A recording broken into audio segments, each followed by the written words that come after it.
Stick with me here. Su Wen strictly orders his daughter to climb down, but she stubbornly refuses. Absolutely no way she is moving. Spotting Mui, Bai Xin eagerly greets him. You are back. When asked why they are here, Bai Xin sheepishly scratches his head. Well, didn't you command us to protect the young miss and the whole family while you were gone? He reports that after Mui left, the enemy sect started getting super aggressive and totally out of control. Young women have been mysteriously vanishing one by one around Lan. They figured out the joyful Union sect targets energetic young girls, exactly like their young miss. So, they decided to set up a trap. This lets them protect her while ambushing the enemy. Mui immediately asks for any updates on Gui Jie from the Li family. Dropping his voice, Bai Xin confirms that they were definitely attacked in an ambush too. But luckily, Miss Li used some crazy magical artifact to slip right out of the joyful Union sect's nasty grasp. They already sent another squad there, so young Master Mui shouldn't stress. Grasping the situation, Mui officially takes over. You guys worked incredibly hard. I am back now, so everyone go get some sleep. Running a hand through his gray hair, Bai Xin sighs like a massive boulder just lifted off him. We have been awake for days straight, and our brains are totally frying. It is all yours. Now, I can finally catch up on sleep. Mui mentally roasts him. Aren't you already fried? Then the old man remembers something. Oh right, you just returned from Beiju, right? Now watch closely. He asks if Mui met the legendary new Martial Alliance leader in Beiju City, a guy with the surname Mu. Flexing a bit of totally justified narcissism, Mu casually replies that he saw him, a true martial grandmaster with insane power.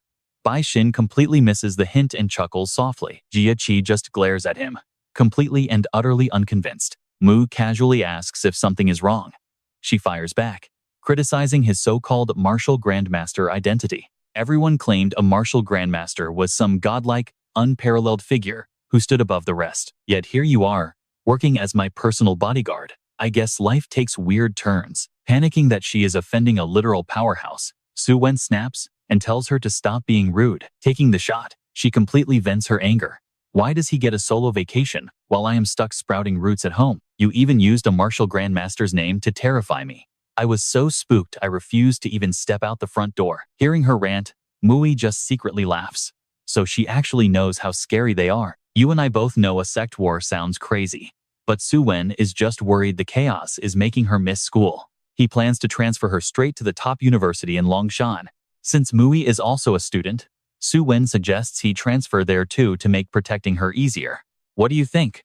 Mui is completely stunned by the idea. I guess rich people really can buy anything. Su Wen then mentions the Lu family had just exited seclusion. Tons of martial artists are currently getting ready to offer their congratulations. He plans to visit tomorrow and invites Mui along. Hearing this, Jia Qi instantly cheers up. She desperately wants to go, so Mui reluctantly agrees to tag along. The very next day, the Su family's ultra-rare luxury car pulls up outside. Jia Qi walks in holding her dad's arm, amazed by the massive crowd of guests attending. Meanwhile, Manhwa curiously whispers that the martial arts forum rumors are totally blown out of proportion. Isn't this Huang Fu Yun guy just a total nobody? They are totally clueless. No matter how much of a genius he is, he could never compare to you. Mui, why not just announce your martial grandmaster status? If you did, Huang Fu Yun would completely fade into the background, right? Mui stays perfectly calm. Fame and fortune mean absolutely nothing. The father and daughter walk into the Lu estate, where a guide is already waiting for VIPs. Mr. Su, please head directly to the main reception hall. Jia Qi smirks. Fame means nothing? Yeah, right. You just hate dealing with extra trouble. She reads him perfectly. But Su Wen, feeling totally insecure about his status among these elites, urgently wants an ally around. He begs Mui to take a seat, but Mui refuses. That is where we leave it. Trust me. You won't believe who gets announced next. Stick with me, you are about to see absolute chaos. Grandmaster Lu Wang, looking younger than 68, arrives. Right behind him are two attendants, Shang Shan and Li. Those creepy glares make Jackie nervous. She hides behind Mui, whispering that the guy is staring at her like absolute prey. She says, he literally looks like he wants to eat me alive. And yeah, Li is totally creeping on her, thinking she looks like fresh meat. But with Mui standing guard, he realizes this prey won't go down easy. Grandmaster Lu steps up and thanks everyone for showing up today. He tells them to sit. Suddenly, loud footsteps echo as a handsome, arrogant young guy struts in and bows. I am Jiang Nilu from the Jiang family of Zhongjing. I came to congratulate Senior Liu on hitting the Martial Grandmaster tier. My gift is a pair of 7-inch ancient jade Buddhas. The crowd gasps. The legendary Zhang family from Zhongjing is here? Wait, the massive clan ruled by that famous Grandmaster? Man, those ancient jade Buddhas are an absolute top-tier masterpiece. Just by looking at them, they have to be worth tens of millions. Over on the side, Linhua whispers to Suen that Jiang Nilu is actually ranked 7th among potential successors for the Grandmaster title. Liu Wang strokes his beard, laughing. So, it is you, kid. Last time we crossed paths, you were just 10 years old. How is your grandfather holding up? Jiang Nilu instantly turns on the charm, saying his grandfather is doing great. Years ago, my grandpa made a bold prediction. He swore Senior Liu would totally break through to the legendary martial saint level. And boom, his prediction came true today. Senior Liu is absolutely a martial arts prodigy, totally worthy of his elite title. Not wanting to lose face, Suen jumps right up to join the hype. Grandmaster, you are a literal treasure to us in Elshan, deserving max respect. Liu acts super humble, telling Mr. Su he is flattering him too much. Sure, I reached Grandmaster, but my potential has a ceiling now. The future totally belongs to you young bloods. Suen immediately denies it. No way. Everyone completely looks down on the younger martial artists here in Elshan right now. But with your arrival, Grandmaster Liu, you have brought us insane amounts of honor. You are a true hero, he adds. Jackie rolls her eyes. This is so cringe, she mutters. Just another round of fake, corporate-level bragging. Now watch closely. Jackie leans in and whispers to Mui. Is that Grandmaster actually maxed out on his potential? Mui just calmly replies. It is not really about limited potential. It is just that, looking at his current state, scoring another breakthrough is literally impossible for him. He has been using the wrong cultivation method his whole life. Obviously, leveling up further is a massive struggle. But disaster strikes. Jiang Nilu overhears them, points right at their faces, and screams. How incredibly bold. Who gave you no names the right to criticize Liu Wang? The whole room freezes in pure shock. Wait, they insulted Liu Wang? Jiang Nilu instantly takes the chance to suck a. Sir Liu Wang, I just caught these two ignorant brats hiding back here, whispering absolute trash about you. They were saying, your well has completely run dry, and you have zero hope of advancing ever again. Suen panics, knowing Jackie messed up big time. He jumps in to take the hit. Please calm down, everyone. My young miss just misspoke out of pure ignorance. If she offended anyone, please forgive her. But Jiang Nilu just turns his totally mocking, vicious glare straight toward Mui. Since when does some weak, mid-level martial artist have the right to sit among us? Are you disrespecting everyone here? Jackie snaps and stands up. You and I know she is furious now. She yells, how can you all be so blind to the truth? We never said anything about his well running dry. But Jiang Nilu violently steps forward, unleashing his massive aura to threaten her. What is wrong? You mad that I just exposed your pathetic little secret? Left with no choice, Mu steps in front of Jackie. My apologies. I seriously never said Grandmaster Liu's well has run dry at all. That was not my point. Take back your lie. But with nobody stopping him, Jiang Nilu's arrogance completely goes off the charts. On what grounds are you giving me orders? Not even Suen has enough clout in this room to make me take my words back. You are just a dog, a subordinate. What gives you the right? Jiang Nilu readies his energy, planning to forcefully humiliate the Su family. But Mui coldly replies on the grounds that I am your daddy. Boom. With just one leg, he casually blocks the incoming attack. Jiang Nilu freaks out and leaps back, shouting about his insane speed. Seeing Mui flex his power, Jackie laughs, telling the guy he totally deserved it.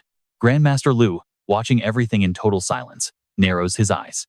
He wonders who this kid is that can actually fight Jiang Nilu to a dead standstill. Wait, no, that was not right. It looked like Jiang Nilu blocked it, but Mui's terrifying internal energy already shredded his meridians. This young guy is an absolute monster in disguise. Humiliated, Jiang violently rages, screaming about a sneak attack. Trust me, you will want to see what happens next. Stick with me here, you're about to watch pure arrogance get completely humbled. Suddenly, his body gave out, coughing up blood. But refusing to lose, he charged at Molly anyway. Time to witness the absolute peak power of a Grandmaster successor. Right before Jiang Nilu's palm could connect, Molly just vanished. A clean dodge. But oh, he wasn't finished. Before Jiang Nilu even processed the counterattack, game over.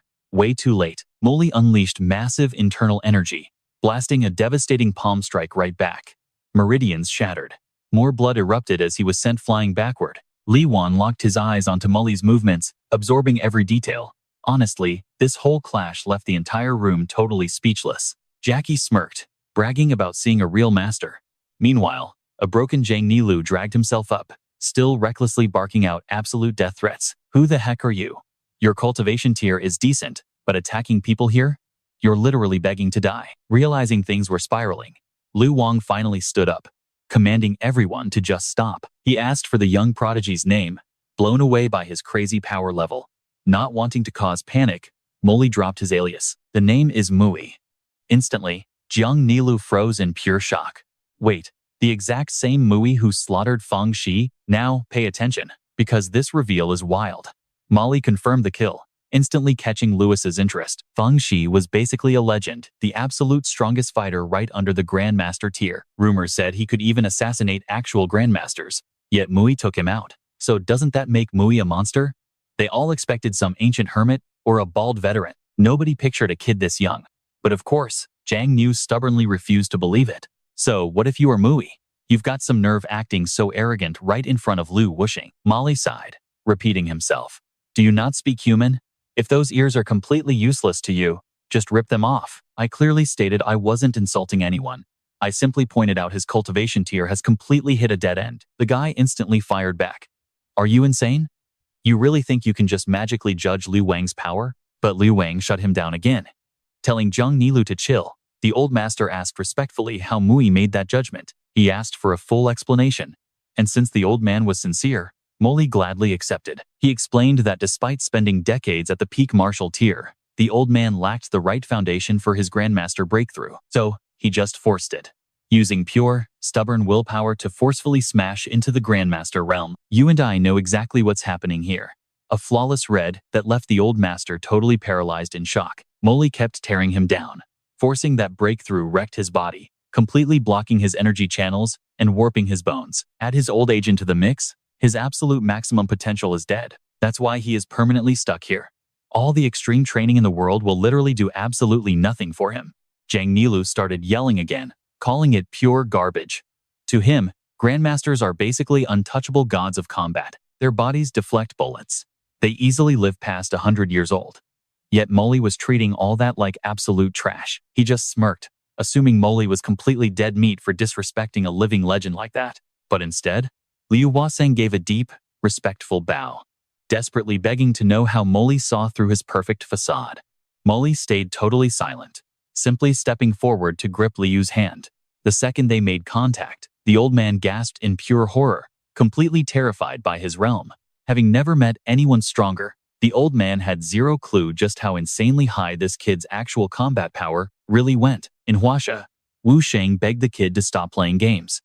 With a terrifying aura like that, what Supreme Master was he? He desperately tried to guess his identity, knowing there were officially only 4 recognized Grandmasters in all of China. The very first is the God-tier leader of the Martial Alliance, then the Hangfu family patriarch, and the Hermit sect's supreme elder. Hearing this, Mui just wondered, are there really no hidden legends left? Even the supposedly invincible head of the massive Martial Alliance? His hype is unmatched, yet he's just a basic Grandmaster. With thousands of years of rich history, digging into the past should definitely reveal truly godlike ancestors. Sure, the old myths exaggerate things, but those overpowered monsters absolutely existed back then. Shaking off the thought, Mui strictly ordered him to keep this entire situation totally quiet. Lu Wang bowed instantly, swearing on his life to remember the warning and permanently seal his lips about Mui's true identity. And we both know what comes next. The desperate master finally asked if there was any way to fix his broken body. Mui didn't sugarcoat it. His condition was absolute trash, shattered bones, blocked energy channels, and fully destroyed tendons. Let's dive right in. If he had pushed that breakthrough any harder, he'd be permanently crippled. Luckily, Mui drops a legendary cultivation technique that completely cleanses the meridians and refines the marrow over time. He just tells the old man to grab a pen and paper so he can write down the prescription. Realizing he just met an absolute master, Lu Wang practically cries with pure joy. While he's praising his master, outside, Jockey is getting stalked by Lei, just trying to use the restroom. She's creeping out, but then she suddenly spots the great master Lu Wang, literally kneeling before Mui. Relieved to see a familiar face, she bolts over like he's her lifeline, yelling out for Mui. She immediately demands to know why this highly respected elder is kneeling, but Mui just tells her to stay quiet. Jockey pouts, She totally brushes it off and instead points at her stalker, demanding Mui teach him a harsh lesson. The guy was creeping her out, but Mui just flashes one terrifying death glare and the stalker runs. Mui casually promises to crush the guy next time. Then, Lu Wang makes a humble request. He begs Mui to honor him by joining their banquet. Mui agrees, saying he'll just follow along with Suan's arrangements for the day. Moments later, the prestigious Lu family hosts a lavish little banquet. The head of the family stands up, proudly thanking every single guest for showing up to celebrate his big day. But Jiang Nilu is fuming mad, and he actually dares to complain. Now, watch closely here. Why exactly did the Lu family invite Mui and the Su clan to the main table? Jiang thinks they are getting way too much respect. Meanwhile, Xiao Chuan is just sitting there, completely frozen in pure terror. He can't believe the legendary Lu Wang is actually toasting him. Seeing Jiang Nilu's angry scowl, Jackie giggles and whispers to Mui that the guy's face is changing colors. She expects Mui to laugh, but he just coldly lectures her to keep her voice down. Jackie stubbornly fires back, asking why she can't insult him to his face. Hearing this, Suan quickly warns his little Spitfire daughter to tone it down and stop causing trouble for Mui. He reminds her that without Mui, she would never be allowed to safely attend the academy. She innocently rolls her eyes. What possible danger could happen at school? Is a meteor going to strike? She casually links her arm right through Mui's. She declares he'll be her #1 follower at Yingkai Academy. With zero choice, he forces an answer. Oh, he's incredibly excited. Next day, at the academy, the teacher presents 3 new transfer students. You and I both know school arcs always bring chaos. These 3 new transfers are no exception. Jackie takes the absolute spotlight, confidently introducing herself to the entire class. The guys are instantly captivated by her charm. Then Mui drops his name, and the girls completely swoon. They whisper that his handsome face might actually rival Shu Dong from the finance department, though some totally disagree. Shu Dong is a massive powerhouse young master. Meanwhile, absolutely nobody cares about Xiao Chuan's introduction. He just stands there, totally confused about why his sheer brilliance is being completely ignored by everyone. It's like he's invisible. Super depressing. The teacher finally wraps up the awkward introductions. As they go to find seats, Gi Zhao suddenly raises her hand and waves Mui over. Mui is honestly stunned. He knew she went here, but ending up in the exact same department and class? That's wild. She happily invites him to sit together. Mui agrees, and Jackie's jealousy instantly explodes. Muttering curses, she drags a terrified Xiao Chuan to sit with her. She is absolutely furious watching those two laugh and talk. Guai Jiao wonders where he's been hiding lately. Mui casually explains he just went back to visit his family for a bit. She heard thugs attack the Li family home and asks if he's safe. Meanwhile, some guys in the back are glaring daggers. One mutters about Mui daring to chat up the campus beauty. Isn't he terrified of Shu Dong? Everyone knows that rich kid is actively pursuing her. Gui Jiao whispers that the Martial Alliance is actually secretly protecting her. That's where we leave it. Trust me. That jade bracelet changes everything.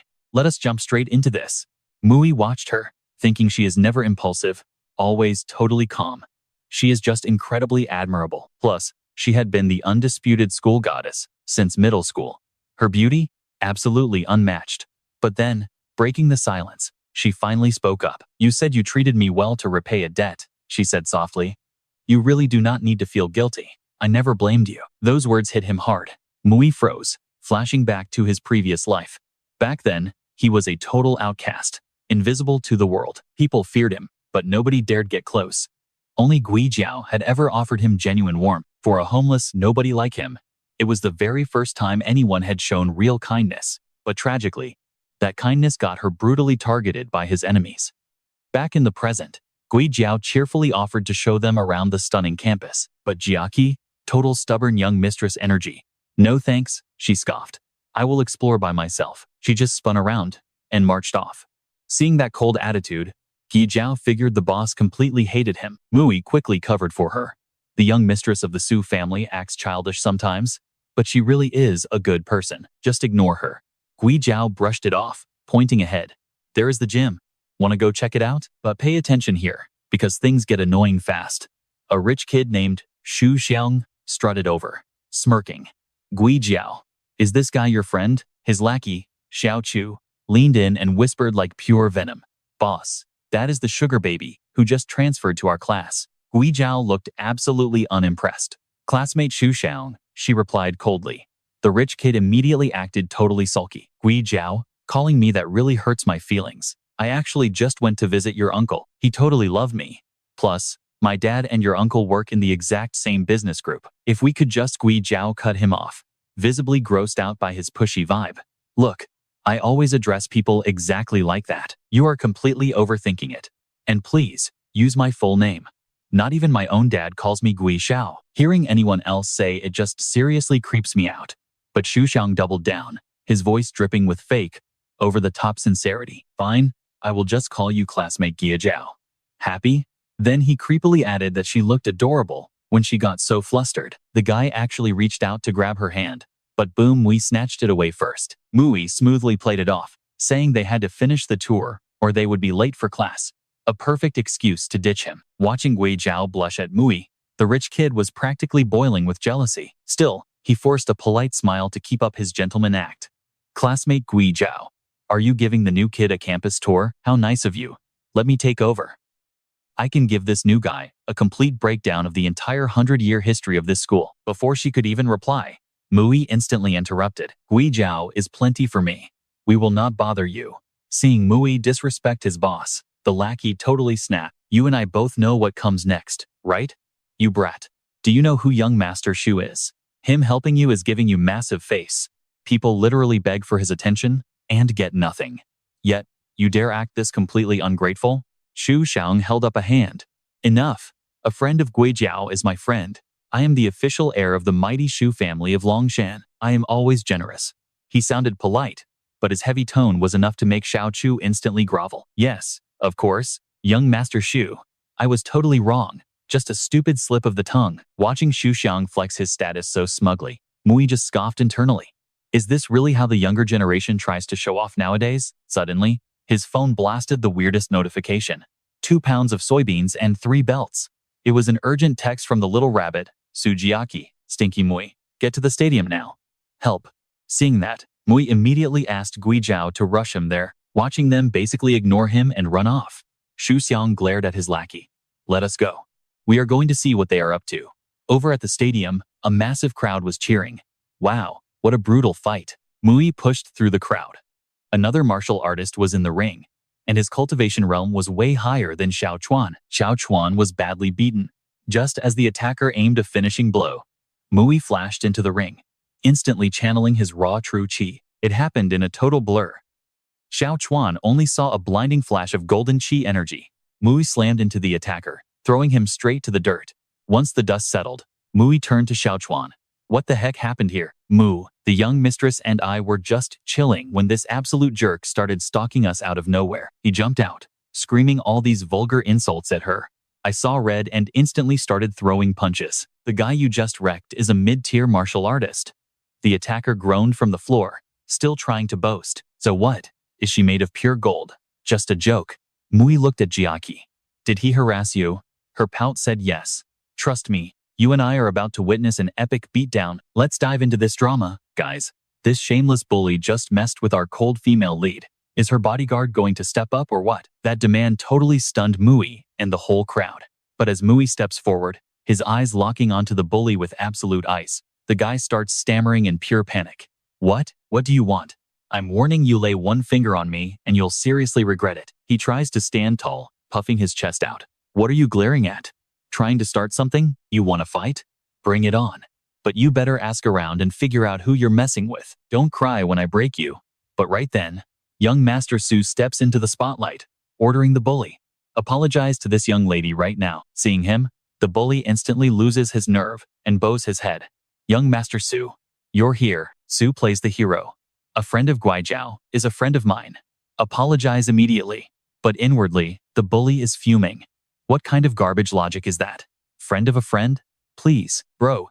Just admit you want to hit on the pretty new transfer student. Stop faking it. But on the outside, he bites his tongue and bows.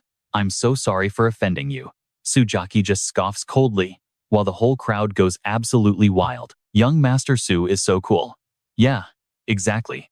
Nobody in this academy dares to cross him. Trying to score massive points with Jockey, Su actually bows his own head. I am so sorry. There's always trash ruining the vibe. Sorry for the drama. But she literally couldn't care less. Whatever. It's fine. Mui is right here. Hearing her praise another guy makes Su silently rage. but he keeps his perfect fake smile. I've heard rumors the director's daughter was as gorgeous as a fairy, he says smoothly. But seeing you today, I know those rumors were completely fake. Before Jockey can even process that weird insult, this rich kid runs a hand through his hair, strikes a pose, and drops the ultimate cringe line. You're prettier than any fairy. You guys felt that massive cringe too, right? Hearing that absolute garbage pickup line, Xiao Chuan gags. Oh my god. That is so gross. I'm literally going to throw up. Jockey? She's the ice queen for a reason. Zero reaction to the flirting. She just stares blankly. You're too kind, thanks. Then she completely ignores him, spinning around to yell at Mui. You idiot. Where did you two sneak off to anyway? Why were you so late? Mui just sighs, wanting to cry tears of frustration dealing with this totally unpredictable rich girl. How does her mood swing faster than flipping comic pages? But the chaos is far from over. Not skipping a beat, Su starts aggressively flirting with Guijiao next. Of course, you have your own gorgeous charm. Our academy just scored 2 absolute beauties. My campus life is going to be so much fun now. Meanwhile, Xiao Chuan is literally holding his stomach, ready to hurl again. Is he seriously trying to pull both of them? Does this clown actually think he's the main character of a harem manga? Acting like a big shot, Su stops them from leaving. Hey, how about this? As one of the top students here at the academy, I want to treat you all tonight. Let me throw a massive welcome party. Think of it as my personal apology for that idiot's behavior. The whole crowd swoons over his fake chivalry. He literally had nothing to do with the fight, but he's playing the noble hero protecting the school's precious reputation. Wow, he's so noble.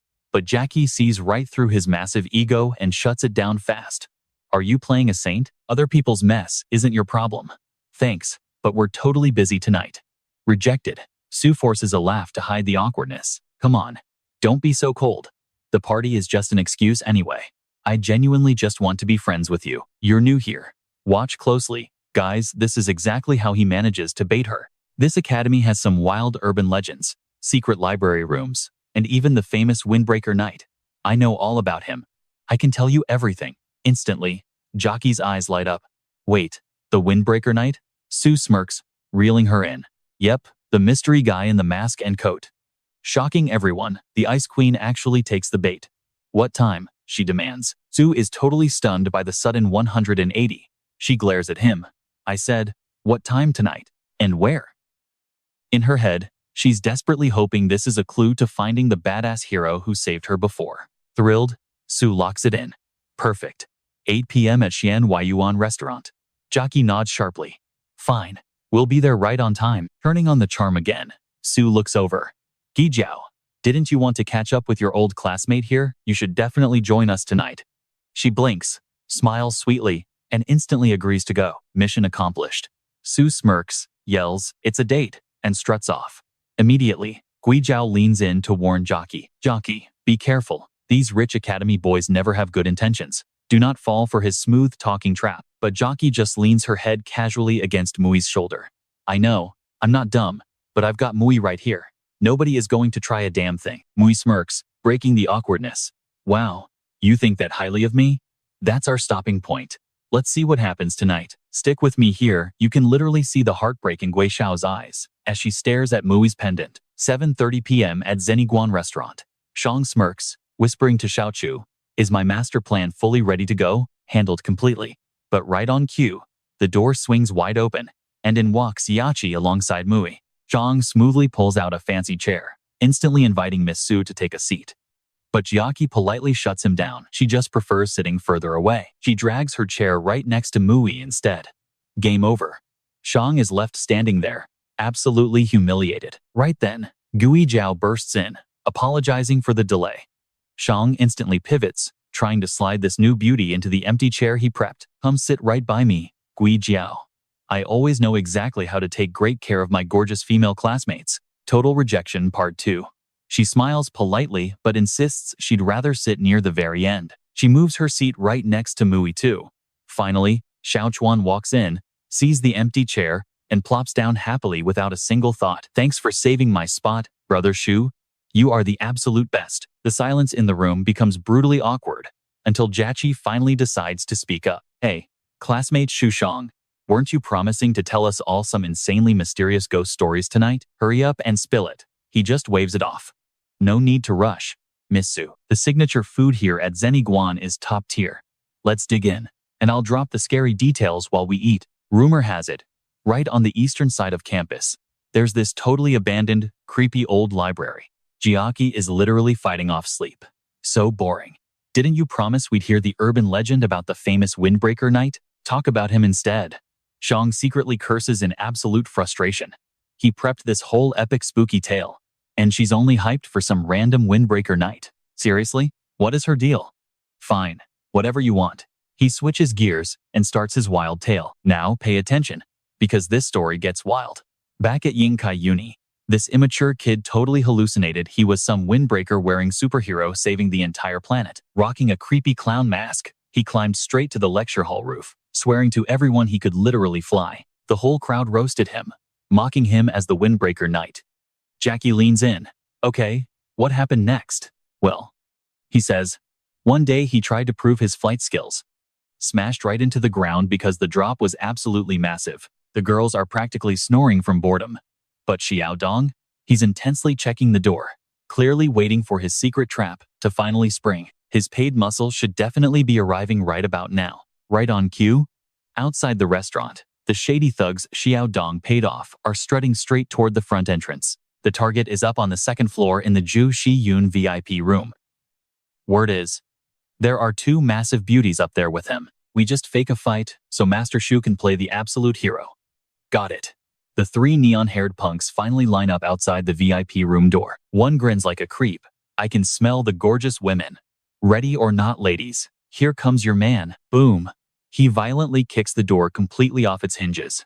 But as the dust settles, he's staring down a room full of absolute giant, terrifying bouncers. A massive dude glares down. Who the hell are you? Mushroomhead's soul leaves his body. He just breached the completely wrong room. Suddenly, his buddy taps him. Hey idiot, the right room is actually over here. Too late. The three absolute mountains of muscle march over to block their path. I will ask you one last time. Who exactly are you? Mushroomhead aggressively spits right on Keelan's shirt, acting super tough. What are you staring at?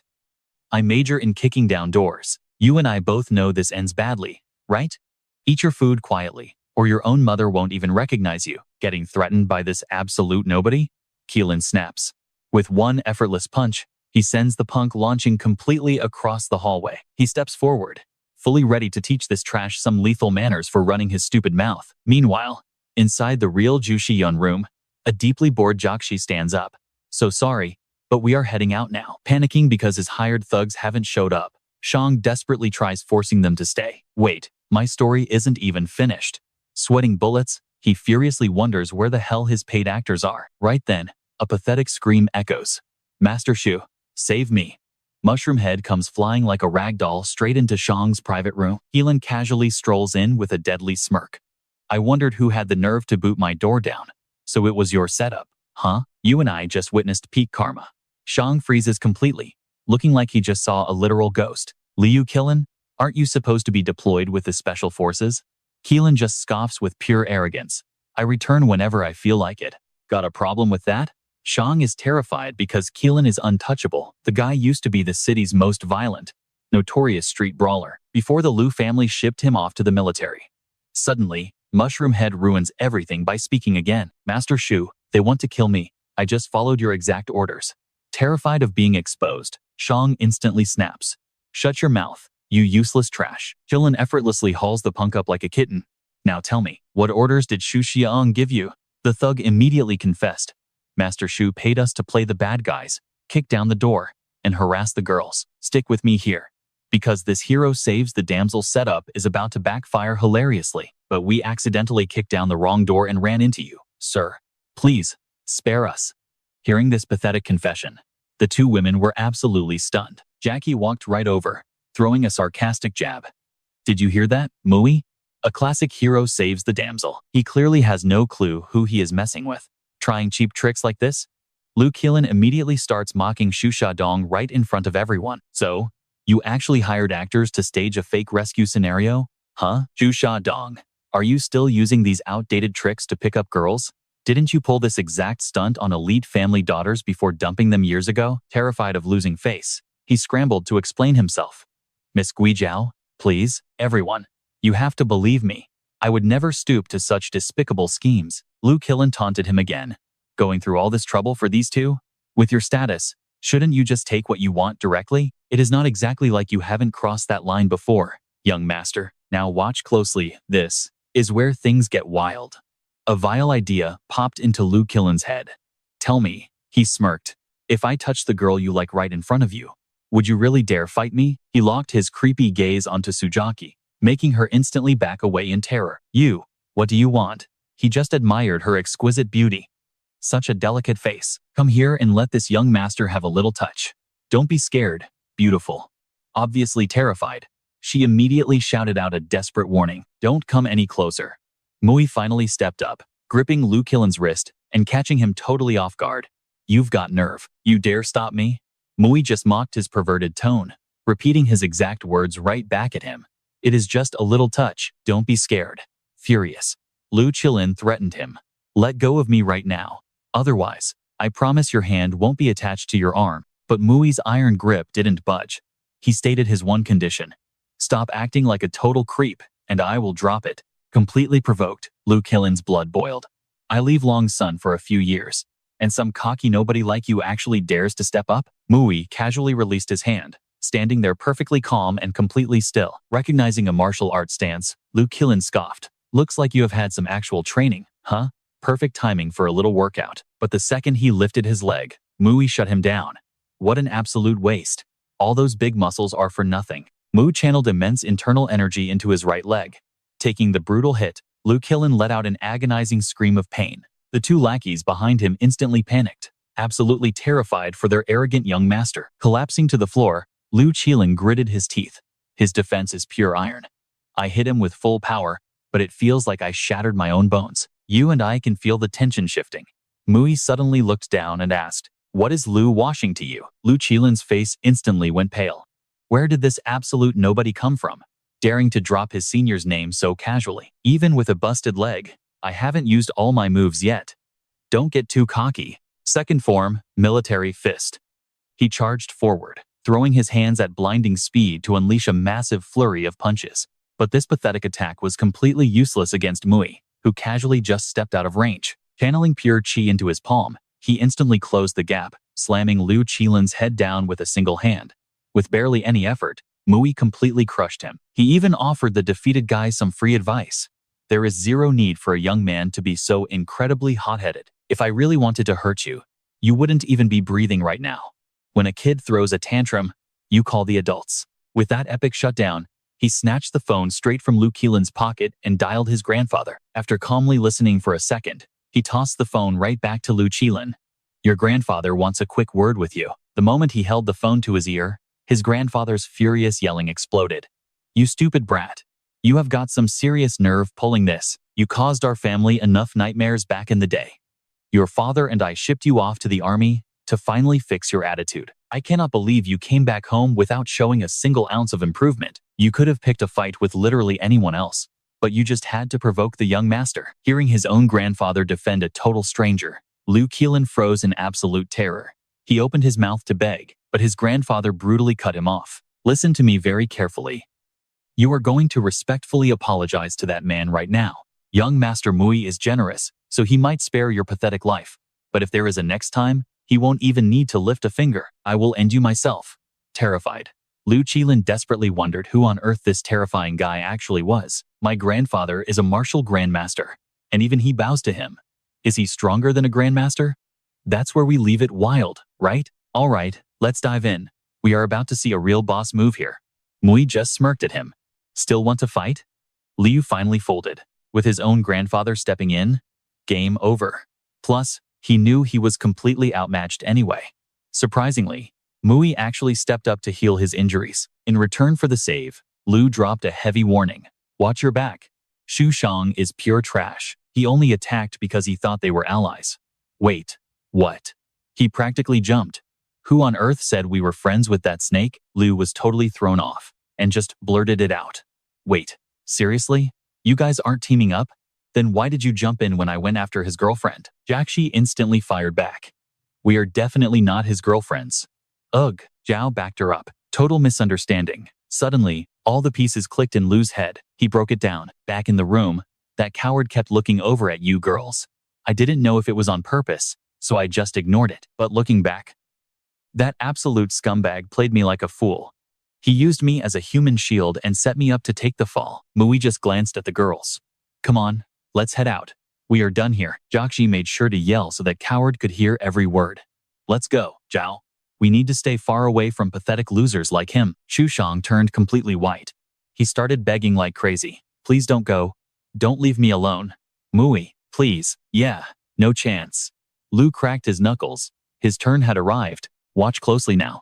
This is exactly what happens when karma catches up.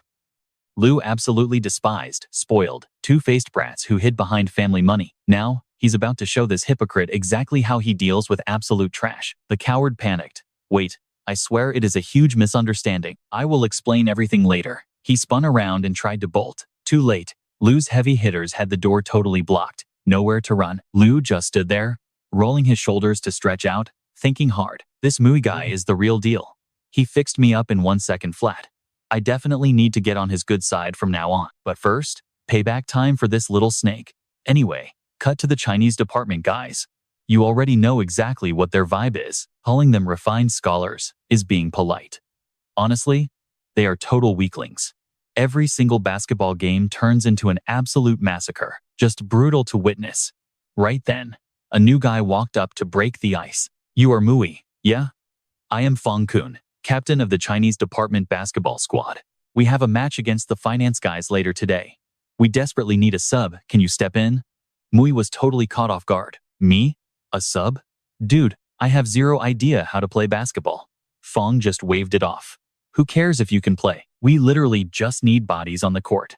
Plus, look at you, your build is way better than the rest of us. The moment he said that, all the girls nearby instantly locked their eyes on Mui. Wait, Mui is playing this afternoon? He tried to dodge it again. Seriously, I do not know the rules. But the captain wasn't giving up. You are in the Chinese department now, man. You gotta have some pride.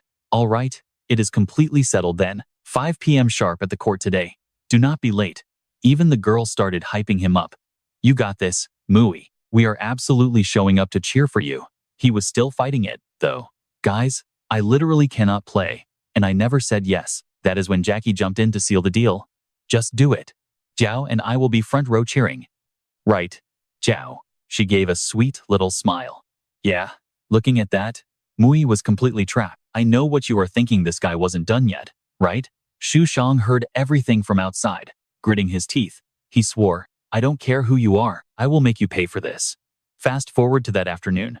Just seeing Shu Shang walk in had all the fangirls screaming their lungs out. Shu Shang, you are incredible. Right as the hype peaked, the players finally hit the court.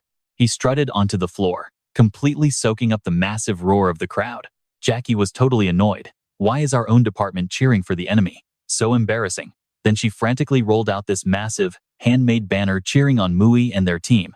She literally started a one-woman hype squad. Go Mu. Absolute basketball god. Take them down. Mui, the most handsome guy alive. He just stared at this ridiculous girl, totally speechless. Does she not feel even a drop of embarrassment? Nope. Her screaming just got even louder and way more dramatic. Mui practically face-palmed. He honestly just wanted the floor to open up and swallow him whole. Right there, glaring from the corner, Shu Shang locked eyes on Mui. Listen up, punk. Step onto this court, and I am going to utterly destroy you. And with that intense energy, the first half between the finance guys and the Chinese department officially tipped off. The whistle blared, the jump ball went up, and bam! Lightning fast, Shu Shang snatched it right out of the air. He instantly turned on his perfect, cool guy swagger, dribbling down the court. Cue the fangirls swooning. So, what do you and I think? Domination or total destruction? I am already picking out baby names. In just 20 short minutes, the finance team absolutely demolished their opponents, sinking basket after basket with zero mercy. You and I are jumping in right as the ref calls for halftime. The score? Finance 65, Chinese department a miserable 8. Shu Shang glared at the losing squad with pure disgust. The Chinese department is absolute trash. We flattened them in a heartbeat. Up in the stands, the crowd was brutally roasting them too. The Chinese department is the exact same as always, completely, hopelessly terrible. Even Jockey, watching them for the very first time, just let out a heavy sigh. Is our team really this pathetic? Guayao replied. We can't do anything about it. Finance has always been a powerhouse. And let's be real, most girls are just here for Xu Shan. Our guys have zero motivation. No wonder they are getting wrecked. With a gap that massive, the Chinese team had completely lost their will to even try. What is the point of having the department's 2 top beauties here, cheering them on? Things were looking incredibly bleak. Out of nowhere, Fang Khan barked an order. Mui, you are up next. That totally threw him off. Wait, me? Didn't you say I was just here to fill an empty seat? He thought to himself, completely baffled. I might be the celestial lord of the purple star, but I've never touched a basketball. But Fang Kun shot back. We are totally out of options. We only have 6 guys on the roster, and 2 just got injured. If you don't step on that court, literally who else will? Do you want everyone calling us cowards? Right beside them, the 2 injured teammates were whining loudly. Oh man, catching that pass literally scraped my pinky finger. Get me to the nurse. Right now. This is agony. Basketball is just way too hardcore for me. Fang Khan looked at Mui, completely desperate. See? I am scraping the bottom of the barrel. Since you have no clue how to play, just jog around the court and pretend. It is way better than straight up forfeiting. With his back against the wall, he agreed. Fine, I will head out there. Catching Mui walking onto the court, Xu Shang smirked. Watch closely. This is where it gets interesting. I'll make you cry. He sneered. The half began. The ref blew the whistle and launched the ball into the air. Fang Kun grabbed it in a flash. Locking eyes with Mu Li looking desperate, he hurled it across the court, yelling for Mui to catch. Completely clueless about basketball, he stared blankly, catching the rock with zero idea what to do. Spotting the hoop, he tapped into his immortal power and effortlessly launched it straight toward the target. Leaving the 2 girls with their jaws completely dropped, the ball swished flawlessly through the net and hit the floor. Meanwhile, the entire opposing squad froze like statues. Wait, did that guy just nail a full-court shot? They muttered to each other. You have got to be kidding me. Fangun was totally speechless at first.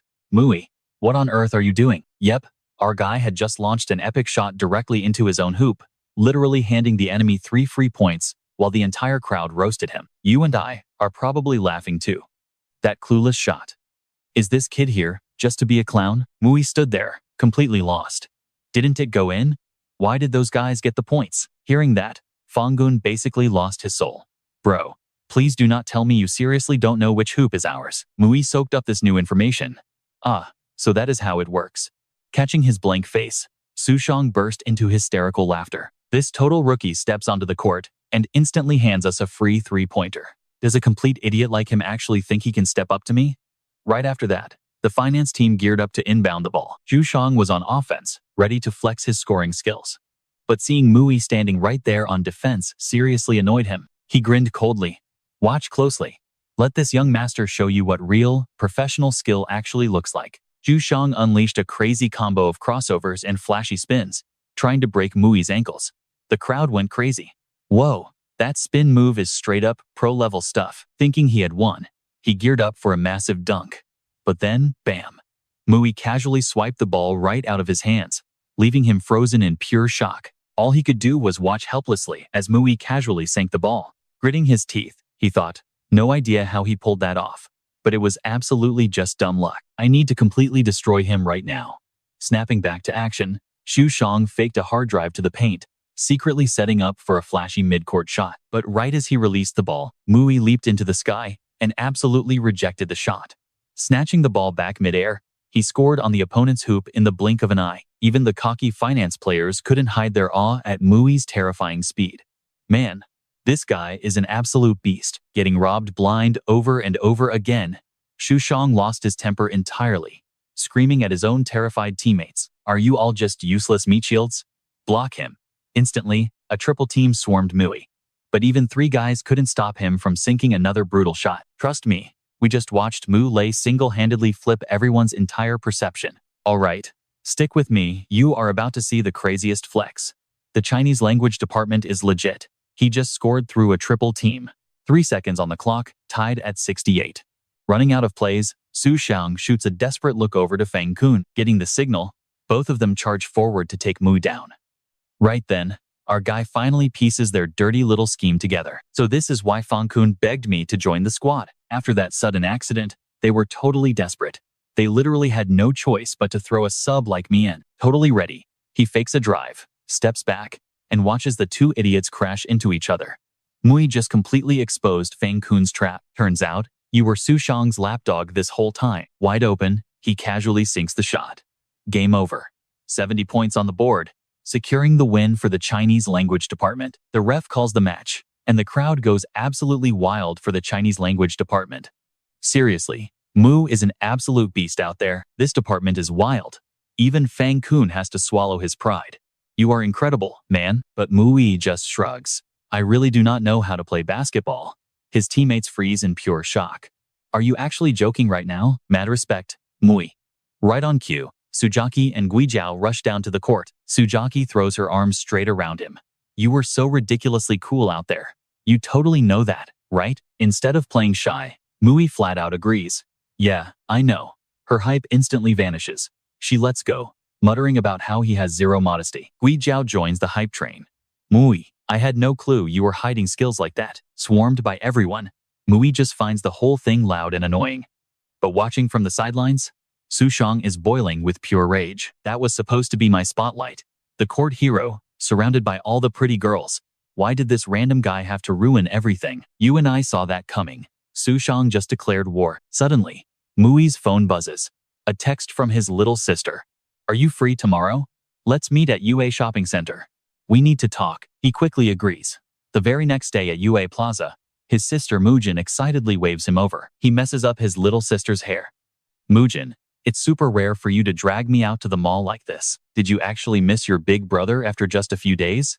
She immediately denies it, sighs, and drops the truth. When I shop, I buy in bulk. That way, I'm totally stocked up and don't have to leave the house again for ages. I'm buying a ton of stuff today, and I can't carry it alone. Basically, you're here to be my pack mule. Seeing her march straight into a men's clothing store, Mu instantly backs out. I don't need new clothes. My closet is fine. He groans internally. This girl never listens to a word I say. And just like that, she drags him right inside the store. Mujin bluntly tells him his fashion sense is complete trash, and all his current outfits are super tacky. If I don't style you myself, you'll never get a girlfriend. 10 minutes later, she finally picks out something decent for him, but Mui immediately complains that the clothes make him look like a spoiled rich kid. Way too flashy. Dressing up like some desperate peacock looking for a mate? It's incredibly gaudy, and I am definitely not wearing this. So Mujin just grabs 2 more outfits and orders him to try them. Done arguing, he refuses to change and just marches off to pay. You and I both know the secret here. Shopping with girls? Be crazy fast and end the pain as soon as possible. Otherwise, the headache is totally immeasurable. Continuing through the mall, Mujin suddenly ducks into a very specific store nearby, but Mui instantly freezes, way too embarrassed to step inside. Mujin pokes her head out. What are you doing? Hurry up. He stares at his sister. You want me to watch you try on lingerie? She rolls her eyes and tells him to stop being weird. You're carrying heavy bags and there's no seats outside. Just come in. Hearing that logic, he hard passes. It's way safer out here. I'm staying put. Just pick your stuff and buy it. This vibe is just way too awkward for him. A few minutes later, Mujin grabs what she needs and walks out to her brother. Let's go. Mui peeks at the bag she hands over, secretly noting to himself she picked pink. But out of nowhere, a creep named Jiang Nu is lurking in the corner, totally fixated on Mujin's looks. Wow, she is gorgeous. Oblivious, Mui asks his sister, are you seriously not buying any normal clothes? She brushes it off, saying her closet is already full enough. Suddenly, he senses something totally off. He stops dead, drops the heavy bags, and tells Mujin to stay put before walking away. In the shadows, Jiang Nu panics. He's been spotted. Playing dumb, the guy nervously asks Mui if he needs something. Mui steps right into his personal space, eyes completely dead. I don't care what dirty thoughts you have, but touch my sister, and you're dead. Trust me. You and I know he means it. Listen up, you and I are about to watch what happens when you threaten the main character's sister. Jiang Milu just scoffs, completely arrogant. Who do you think you are? My family has 2 martial venerables backing us up. If I lose even a single strand of hair, you are the one who will not reincarnate. Mui just pats his shoulder. A light, mocking tap. Do not believe me. Go ahead and try. Goodbye then, take care.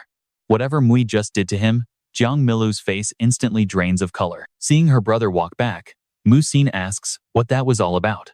He just shrugs. Nothing. Let us go. Meanwhile, back with Jiang Milu, something is terribly wrong. His body completely shuts down. and he collapses hard onto the ground. Panic hits him. How is his energy this terrifying? Was he holding back his true power at Lu Wang's banquet this whole time? Soon enough, it is time for the siblings to part ways. Mui hands his sister a small box. Keep this with you at all times. She takes it with a nod. I will. Just as Mui's car pulls away, another ride screeches right up. Young Master Mui, someone yells. Mui instantly recognizes that panicked voice. It is Bai Shishan, looking completely out of breath. Young Master Mui, I finally found you. Mui asks what happened. Bai Shishan tells him it is an absolute emergency in the martial world. Get in the car. He will explain everything. They speed toward the suburbs. Now, stick with me. This is where it gets crazy. The Martial Alliance found a hidden stronghold. We suspect it belongs to the Hai Yuan sect. These guys are extremely cunning. To guarantee this raid works, we desperately need an outside powerhouse like you. He points to the front seat, introducing the man beside him. This is our branch chief, Zhuang Yan. Mui nods calmly. I am Mui. Zhuang Yan has clearly done his homework on him. I have heard the rumors. Seeing you in person, you are definitely extraordinary. To hold such insane power at your age, no wonder the black market is absolutely terrified of you. Mui just gives a cool, humble smile. Division head, you flatter me. They drive into an abandoned wasteland. As darkness drops, Mui steps out, silently scanning the area. A dead, remote spot like this? The perfect place to hide some dirty secrets. Suddenly, he spots someone familiar. Lu Qilin, what are you doing out here? Brother Mui, once I got back, I heard about the Hai Yuan sect. Those complete scumbags and their twisted crimes. They pissed off everyone. I hate flying solo, so I called in some heavy backup. We have been stalking this place for days. It is definitely their base. There are innocent hostages inside, so we must be extremely careful. Bai Shishan asks Mui if they should wipe out the patrol guards first, just to stop them from sounding the alarm. Qilin warns that it will be tricky. Even with suppressed weapons, bodies hitting the floor will make noise. But for our guy Mu, not a problem at all. They creep up to the outer cabins. Mu tracks them, then unleashes his flying leaf technique. You saw that too, right? Taking them out in total silence, he turns ordinary leaves into deadly daggers, burying them deep into the guards and sending them straight to the afterlife without a sound. Watching this completely insane display, Qilin realizes Mui is on a whole different level of terrifying. Zero sound, instant death, dropping enemies in one hit, without even the metallic smell of fresh blood hitting the dirt. Just pure skill. Is he a martial venerable? With the coast clear, Zhuang Yan waves his hand, ordering everyone inside. Qilin reports that sect members hold 3 cabins, but the very last one is where they are keeping the victims. Zhuang Yan steps up. Mr. Mui, while rescuing them, watch your own back. We will slaughter the rest of the sect. Mui nods, and they split. But 2 roaming grunts spot our uninvited heroes and start cursing. You dare mess with the Hai Yuan sect? None of you are making it out alive tonight. The ambush is blown. Moving fast, Qilin brutally and cleanly executes 2 of the low-level thugs. Meanwhile, Mui faces off against a much deadlier enemy. The guy pulls a blade and lunges, aiming for a kill shot. In a split second, Mui spots the toxic green poison dripping off the steel. Right then, Qilin kicks down the final door. Even a hardened guy like him freezes at the sight. Damn it, he mutters, completely sickened. These freaks are worse than animals. Dozens of terrified young girls huddled together, begging and crying out.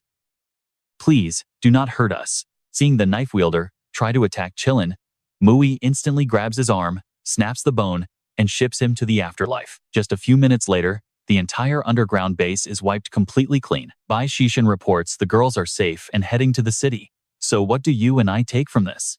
Never cross the main character. Stick with me here. Seeing him hesitate, Mu just smiled. Spit it out. Beishan spoke up. The stronghold leader was trapped, but their division head was way too badly injured to keep fighting. Things were looking grim. Mui immediately ordered them to lead the way. The battle ahead was absolutely fierce. Beishan pointed at the massive guy violently brawling with Xiang Yan. That's him, the absolute wildest leader they had. Qilin was furious, cursing out loud. He wanted first blood. That total beast absolutely needed to be put down. Seeing another guy charging right at him, Sun Hao found it super annoying. He roared, unleashing a massive burst of true qi. That raw pressure sent both fighters flying back several meters. Bai Xian panicked, screaming that it was completely over. The Haihani sect's protective qi barrier. Qin was badly injured but still fiercely cursed his own painful lack of strength. He desperately wanted to chop that dog into 100 pieces, Mui calmly stepped up, telling him to just rest. Bishan knew how deadly Sun Hao was and screamed out a warning. Mr. Mui, be careful. That protective barrier is heavily poisonous. Mui didn't even flinch. It's just poison mist.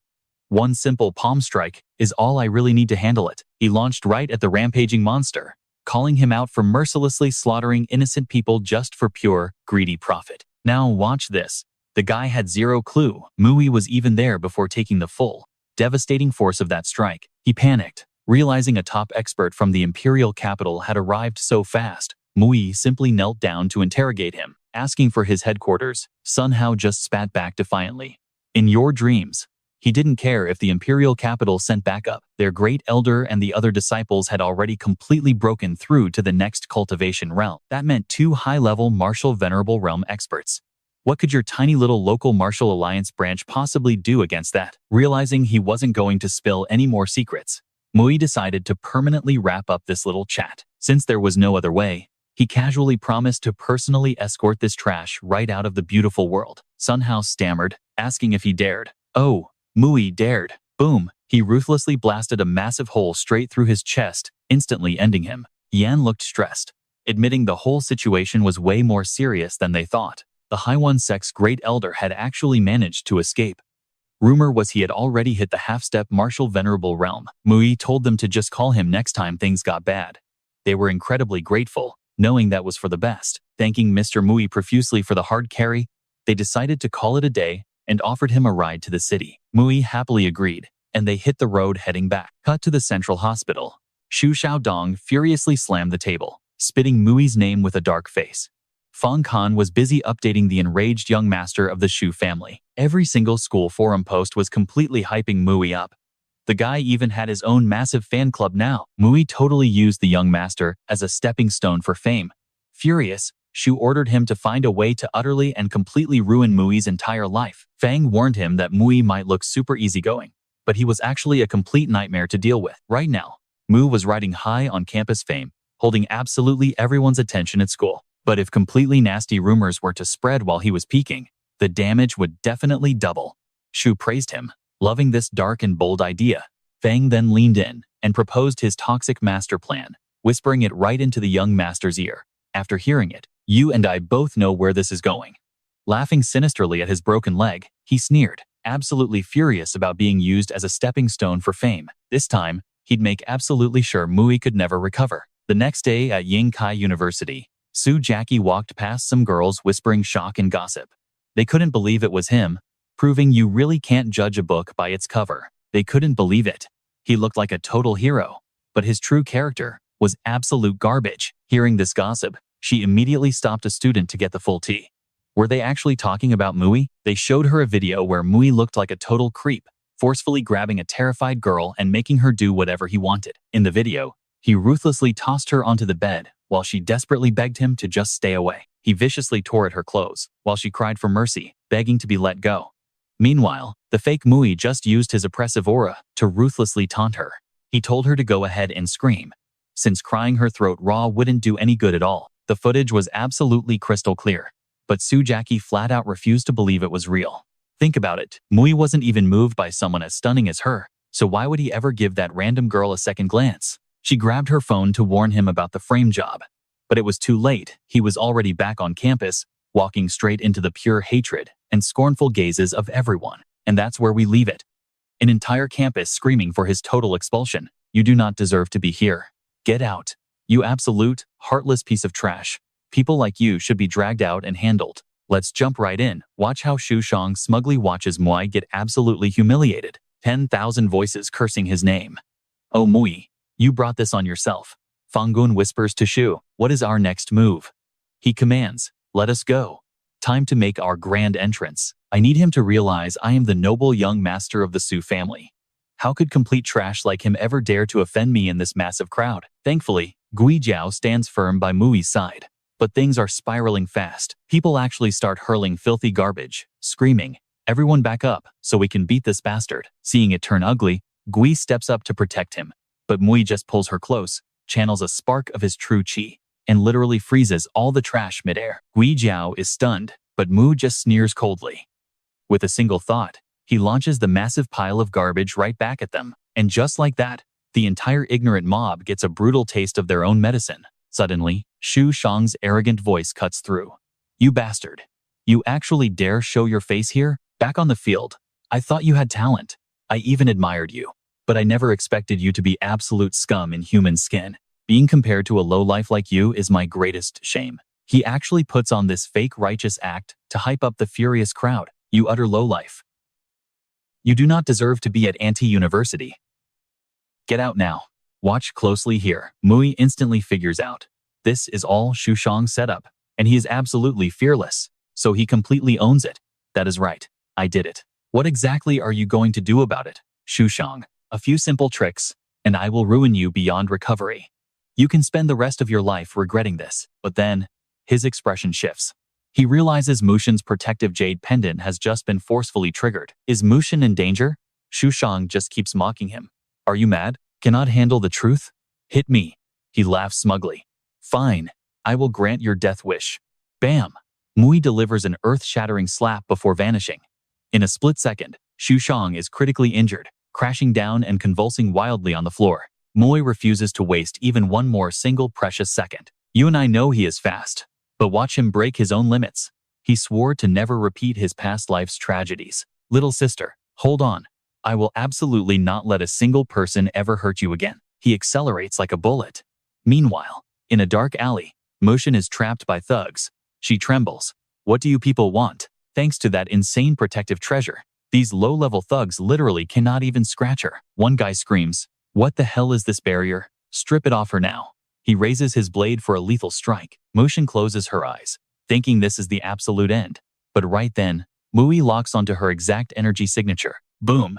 He literally obliterates the concrete wall. The thugs completely freeze, staring in pure shock at the deafening explosion. As the dust clears, a phantom-like demon stands there. Mui's eyes radiate pure murderous intent. Anyone who touches my sister will die today. With one casual swipe of his hand, he instantly sends the entire squad straight to hell. Mui targets the boss, snatching the earpiece right off him. A panicked voice echoes through the tiny speaker. What is happening? Did you secure her? Mui replies with a chilling threat. Jiang Nulu, you are a dead man. Come get me if you have the guts. Mui brutally crushes the tiny earpiece. Dropping the barrier, he gently pats his terrified sister on the head. Hey, do not be afraid. I am right here to protect you. I swear this will never happen again. Nobody will even dream of touching you. Mushin looks up at her big brother, eyes wide. Okay, I believe you. After safely dropping Mushin back at the school dorms, Mui walks away, his mind racing with pure calculated rage. She was genuinely terrified this time. The Haiwan sect, Jiang Nulu. Enough is enough. Mui pulls out his phone and dials his top commander. Sect master, your orders? Mui commands, send every single available beaming master to my exact location. I have some brutal business to take care of. The commander hesitates. All the masters? Mui declares coldly, yes, I am going to completely annihilate the Haiwan sect. Next morning at Dragon Mountain. Inside the Lu family mansion, Lu Wang is having a serious discussion with Su Wen. So what do we learn here? Framing the main character is fatal. Hearing Shu Shang faked that video, Lu Wang explodes with fury. He is vile, daring to frame Mui. He will be punished. Right then, the Shu family head, Shu Hu, arrives requesting an audience. Greetings, Lu Wang. Glancing over, he freezes, spotting Su Wen sitting at the exact same level of power. Let's dive right into this madness. Shu Hu was sweating bullets, wondering why the Su family was here making connections. No time for small talk today. Lu Wang skipped the pleasantries and got straight to the point. He demanded to know why Patriarch Shu was there. That heavy aura alone made Shu Hu shake.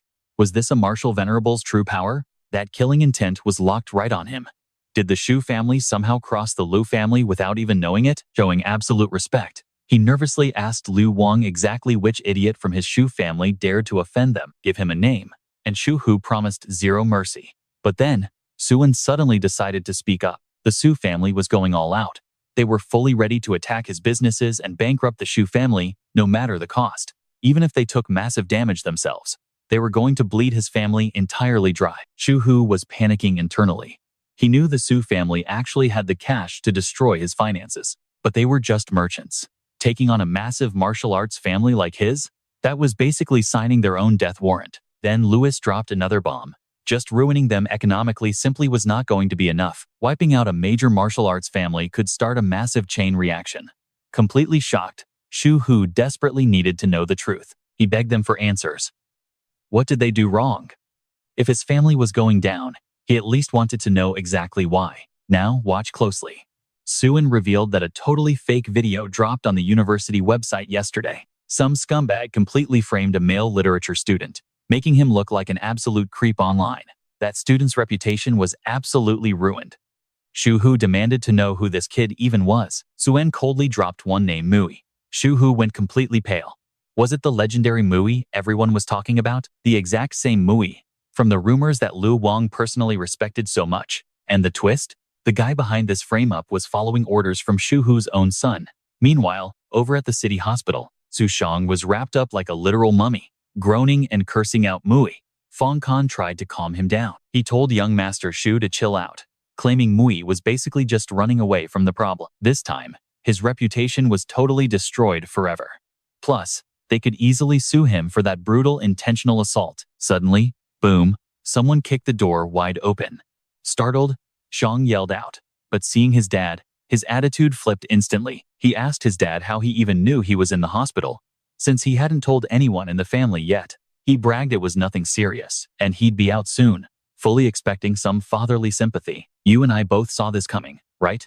His dad walked up and slapped his only exposed skin. Xu Xiaoyong started crying. Crying out, he asked why he got hit. His furious dad grabbed him and roared about the massive mess he caused. Their entire family was about to be wiped out because of him. A simple slap was letting him off super easy. He wanted to crush him with his own hands. He ordered him to go apologize right now or get beaten to a literal pulp. Back at the villa, Sujiaki dashed down the stairs. She ran right up to Mui, super excited that his name was finally clear. Shan had been dragged away by the authorities. She promised that as long as she was there, nobody would wrong him. Then things got serious.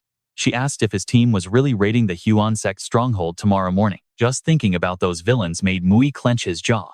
The remnants of the Yuan sect had committed unforgivable, heinous crimes. Everyone wanted them wiped off the map, so he wasn't going to let them escape. Moments later, over 10 elite masters arrived to see their alliance leader. Mui asked if the squad was fully ready. They absolutely were. With one wave of his hand, Mui signaled the massive strike. He vowed to completely annihilate every single Yuan sect member. Taking 0 prisoners, his elite group charged right into the base. The enemies got completely ambushed and couldn't even fight back. In a flash, their leaders were wiped out. A subordinate quickly reported they had officially crushed the 5th Yuan sect base. If they hadn't launched this epic raid, they never would have known about all these hidden locations. To make sure these scumbags never regrouped, they burned the entire stronghold straight down to the ground. Mui asked where the next Yuan stronghold was hiding. A scout revealed they just bought fresh intel off the black market. Their next target was a shady underground casino. They watched the flames finish the job, then finally rolled out. Down in that underground casino, Jinfeng heard his 5th base had fallen. He smashed his hand on the table, absolutely furious. Losing 5 entire bases in one single day? A glass shattered on the floor as his insane rage just kept building. If he wasn't preparing for a major breakthrough, nobody in Longshan would dare disrespect him. Trust me, you'll want to see what happens next. All right, stick with me, because this gets wild. Jiang Nilu walked right in, and the old man asked his disciple for any leads. He played dumb out loud, but inside, a name instantly popped up. He knew exactly who did this. Mui, this is your handiwork, right? Bad news for them, though. Just outside the base, the Martial Alliance squad was already lurking in the shadows, waiting to strike. Spotting the squad marching straight into the base, someone yelled out, "What is happening? Who are these guys in black cloaks?" Zhuang Yan took one look and instantly knew. That is young Master Mui. It totally clicked in his head. So he is the leader. Could Mui actually be the mysterious guy trying to crush the Haiwan sect? Suddenly, pure chaos erupted inside the casino. People screaming to run. Hearing all that massive commotion, Jin Fang wondered what was going down. One brave henchman actually stepped up, demanding the intruders identify themselves. Mui did not even blink. He completely ignored them, knocking every single guy out with one swift strike. Totally solo, Mui swept through the entire mob of Haiwan sect grunts. Within seconds, not a single one of them was left standing to fight. That is when Jin Fang finally stepped out of the shadows, slow clapping for the kid. He actually praised Mui's insane skills. Now, pay attention. Things are heating up. Too bad you came here to die, he said. Mui cut straight to it. You lead the Yuan sect? The old man did not even try to hide it. Yeah, that is me. Suddenly, Zhuang Yan jumped out of nowhere to challenge him. I have seen the Yuan sect's great elder. You are definitely not him. Who are you? Jin Fang laughed, saying that elder died ages ago. His grave is basically a garden now. Before kicking the bucket, he handed his entire legacy to me. Turns out, I am an absolute prodigy at cultivating the yin and yang energy techniques. In just 10 years, I hit my current realm and am about to reach martial venerable tier. Zhuang Yan yelled out that it was impossible. The old man totally sneered at them. It is not just me. My disciple is also a perfect match for the Yuan sect's dark arts. You probably know him. He is from the Jiang family of Jiangjing. The young master himself, backed by this crazy power, Jiang Nilu stepped up, super arrogant. Mui, you really are capable. I never expected you to actually catch me off guard. But unfortunately for you guys, nobody who walked in here today is walking out. Absolutely furious. Mui pointed right at the traitor. Jiang Nilu, you die today. Annoyed, Jin Feng called him an arrogant brat and ordered the kill, but Jiang Nilu stepped forward, demanding a one-on-one duel to prove who was actually dying today. Mui's elite squad was fully assembled behind him, just waiting for the green light. Once the attack order dropped, the room turned into a bloodbath of clashing steel and screaming. Watching the enemy slowly gain the upper hand, Jiang Du started sweating bullets. With the chaos raging, a grunt reported that the alliance leader had already wiped out the Joya's Union sect disciples. Tan Feng was totally shocked. A kid like Mui recruited 15 high-level martial artists, but he brushed it off. You saw this coming, right? Time to show them true power. With that, the old man leaped straight down into the war zone. Those elite fighters could not even blink before becoming human punching bags for his warm-up. The rest of the guys swarmed him all at once, trying to trap him. But Tan Feng just smirked and whispered, right on time. He dashed forward, literally slapping them away. His raw power sent those heavy hitters flying backward like absolute ragdolls. Just like that, nearly 80% of their guys were completely floored. The veterans, Old Li and Old Zhang, totally panicked. They screamed out, he is a half-step martial venerable. Tan Feng scoffed, bragging that if they had not ruined his ritual, he would have fully evolved into a true martial venerable by now. Old Li frantically explained that since this monster was right on the edge of leveling up, even if he could not project his internal energy as weapons yet, fighting a half-step venerable was basically exactly like fighting a fully awakened master. Hearing those terrible odds, Mui ordered a tactical retreat. Zhuang Yan desperately warned him, young Master Mui, a half-step venerable's close combat is absolute cheat code level. Right now, we cannot beat him. Our only shot is stalling to drain his stamina. But Mui did not even flinch. He just calmly told them not to panic. Tan Feng just sneered. A bunch of arrogant kids acting tough? It is time to die. He launched at Mui like a literal lightning bolt. But Mui just casually grabbed a random chair nearby and whispered back to the monster, a half-step martial venerable? Big deal.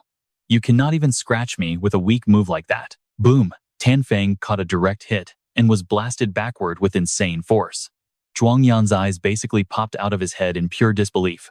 A half-step venerable has internal energy armor. Literally, not even standard bullets can pierce that guy. So what do you and I take from this?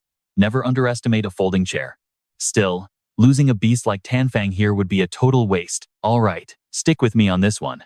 Tan Feng screams from above, vowing to end Mui, his whole body exploding with even crazier power. Locking onto his target, he leaps off the edge and dives straight down. Mui knows this stubborn geezer won't quit until he's dead. So he charges right back in, wielding that infamous chair again. Tan Feng swoops down like a hawk, but right before touching down, he eats the full, devastating force of Mui's wooden chair. The old geezer gets launched straight back into the sky like a baseball. Then boom, a massive shockwave erupts. Even practically dead, Tan Feng just won't shut up. He starts yelling about being a dignified half-step martial venerable, screaming about tearing this insolent brat to pieces. Mu is so absolutely done with the yapping. He backhands him hard enough to knock his teeth out. He gears up for another savage chair strike. But the old man actually catches it and desperately screams for backup, begging his disciple to save him. But plot twist, Jiang Nilu is actually a complete snake just waiting to strike. He straight up tells Tan Feng to shut his mouth. Keep yelling, and he'll kill the old man himself. The geezer is totally shell-shocked. He starts sputtering about disrespect, reminding the punk that he is his master. Jiang Nilu drops the act entirely. He has already mastered the Joy Union sex techniques. The old man is completely useless to him now. Now, watch closely, because betrayal stings. Tan Fang realizes he raised a total monster. He turns purple with sheer rage, screaming curses. He threatens to beat the kid to death, but before he can flex a single muscle, smack. His own disciple slaps him. Nilu ruthlessly mocks the old man as pathetic garbage. Meanwhile, Zhuang Yan asks a burning question. Jiang Nilu is from Jiang Jing's elite Jiang family. They are rich, famous, and extremely powerful. He literally has the world handed to him. So why join some shady demonic sect? Isn't he terrified of destroying his family's reputation? But Nilu just casually shrugs it off. Righteousness, demonic, to him, those are just completely meaningless words. If a skill boosts his cultivation tier, he doesn't care how dirty it is. He used to be stuck at rank 7 on the Martial Venerable Reserve list, staring at 6 guys above him. And among them was Huang Fu Yun, a legendary prodigy. Everyone worshipped like an absolute god. But now, even the #1 guy on that entire list has to bow down to him. He'd even take down Huang Fu Yun right now. Zhuang Yan demands to know more, so he uses twisted demonic arts to destroy innocent girls' lives. Nilu just sneers, claiming his attention is actually a massive blessing. The absolute nerve. He even looks right at Mui and calls his sister and the Su family girl top-tier prizes to be claimed, promising to enjoy them later. Hearing this absolute trash, Mui grips his chair tighter, while Nilu keeps arrogantly provoking him. Thinking he's weak like the old man, Nilu unleashes a terrifying aura, making Zhuang Yan gasp in pure horror. He's reached it. Another absolute monster, a half-step martial venerable. He desperately yells for Mui, but gets zero response. Feeling unstoppable, Jiang Nilu swaggers right up, offering a free hit just to flex. Mui's face stays ice cold. Hey, if the guy is begging to be smashed, Mui is happy to deliver. You and I both saw this coming, right? Nilu talks tough, then immediately catches a wooden chair straight to the face. The second that wood connects, the impact is so heavy it completely squashes his arrogant face. The sheer momentum launches him backward, cratering him into the wall. Even bleeding, he can't believe Mui actually touched him. So the punk roars in denial. He refuses to accept this reality. Still in denial, Mai generously serves up seconds. Another brutal smash right to the dome, and Nilu gets plastered to the plaster again. Zhuang Yan is watching this pure chaos, completely stunned. He can't even crack a smile. 2 top-tier fighters launched, and that chair doesn't have a single scratch. It's basically a divine relic.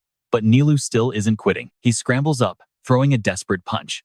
Moi effortlessly blocks with his trusty chair, swatting the young master away like a total bug. The absolute MVP of this entire showdown? That chair. Nilu kisses the wall a 3rd time. And now it's critical. Internal damage is kicking in, and he's hacking up blood everywhere. 3 casual moves, and this arrogant villain is completely wrecked. Zhuang Yan has never seen anything this wild in his life, calling Moi a complete legend for casually sweeping 2 half-step martial venerables like it was absolute child's play. Moi stays silent, his eyes cold as he stalks right over to Nilu. The punk is mangled, his health bar blinking red and hanging by a thread. Seeing Mu winding up for the kill, Zhuang Yan panics. He warns that despite his evil, killing a Jiangjing elite will spark a massive war. He begs Mu to stop. That's where we pause. Nilu is crying about unstable cultivation. Trust me, you'll want to see what happens next. He claimed he was holding back, saying Mui would stand no chance otherwise. But Mui just sneered. Oh, really? You and I both know where this is going. Think reaching Martial Venerable means instant victory? Jiang Nilu was absolutely confident. If his cultivation tier was stable enough to unleash his full inner energy, taking Mui out would take literally 1 second. So Mui gave him exactly what he wanted. Fine, let me help you reach that level. Nilu was completely clueless. The kid just reached out and pressed a hand right against him. 15 minutes pass, and Nilu's entire power level violently spikes. A massive new surge of raw energy flooded straight into his veins. Xiang Yan watched this insane level up in pure shock, realizing Mui actually just boosted this guy straight to the martial master rank. Mui calmly told him he was finally a true martial master. Nilu admired his own flawless new physique, totally agreeing. That is right. He burst into maniacal laughter. Warning Mui, he called him insane for actually helping solidify his cultivation realm, promising absolutely no mercy in return. I am definitely taking your life. But honestly, Mui could not care less about this punk. Now, watch closely, because here is where it gets wild. Mui unleashed fresh power, forcing Nilu to just stand there and tank a direct attack. But even with his brand new martial master strength, Still completely outclassed, he got blasted right into a wall again. The sheer force of the impact made the entire building violently tremble. Beaten half to death and nearly crippled, Nilu finally figured it out. Mui was a martial master this whole time.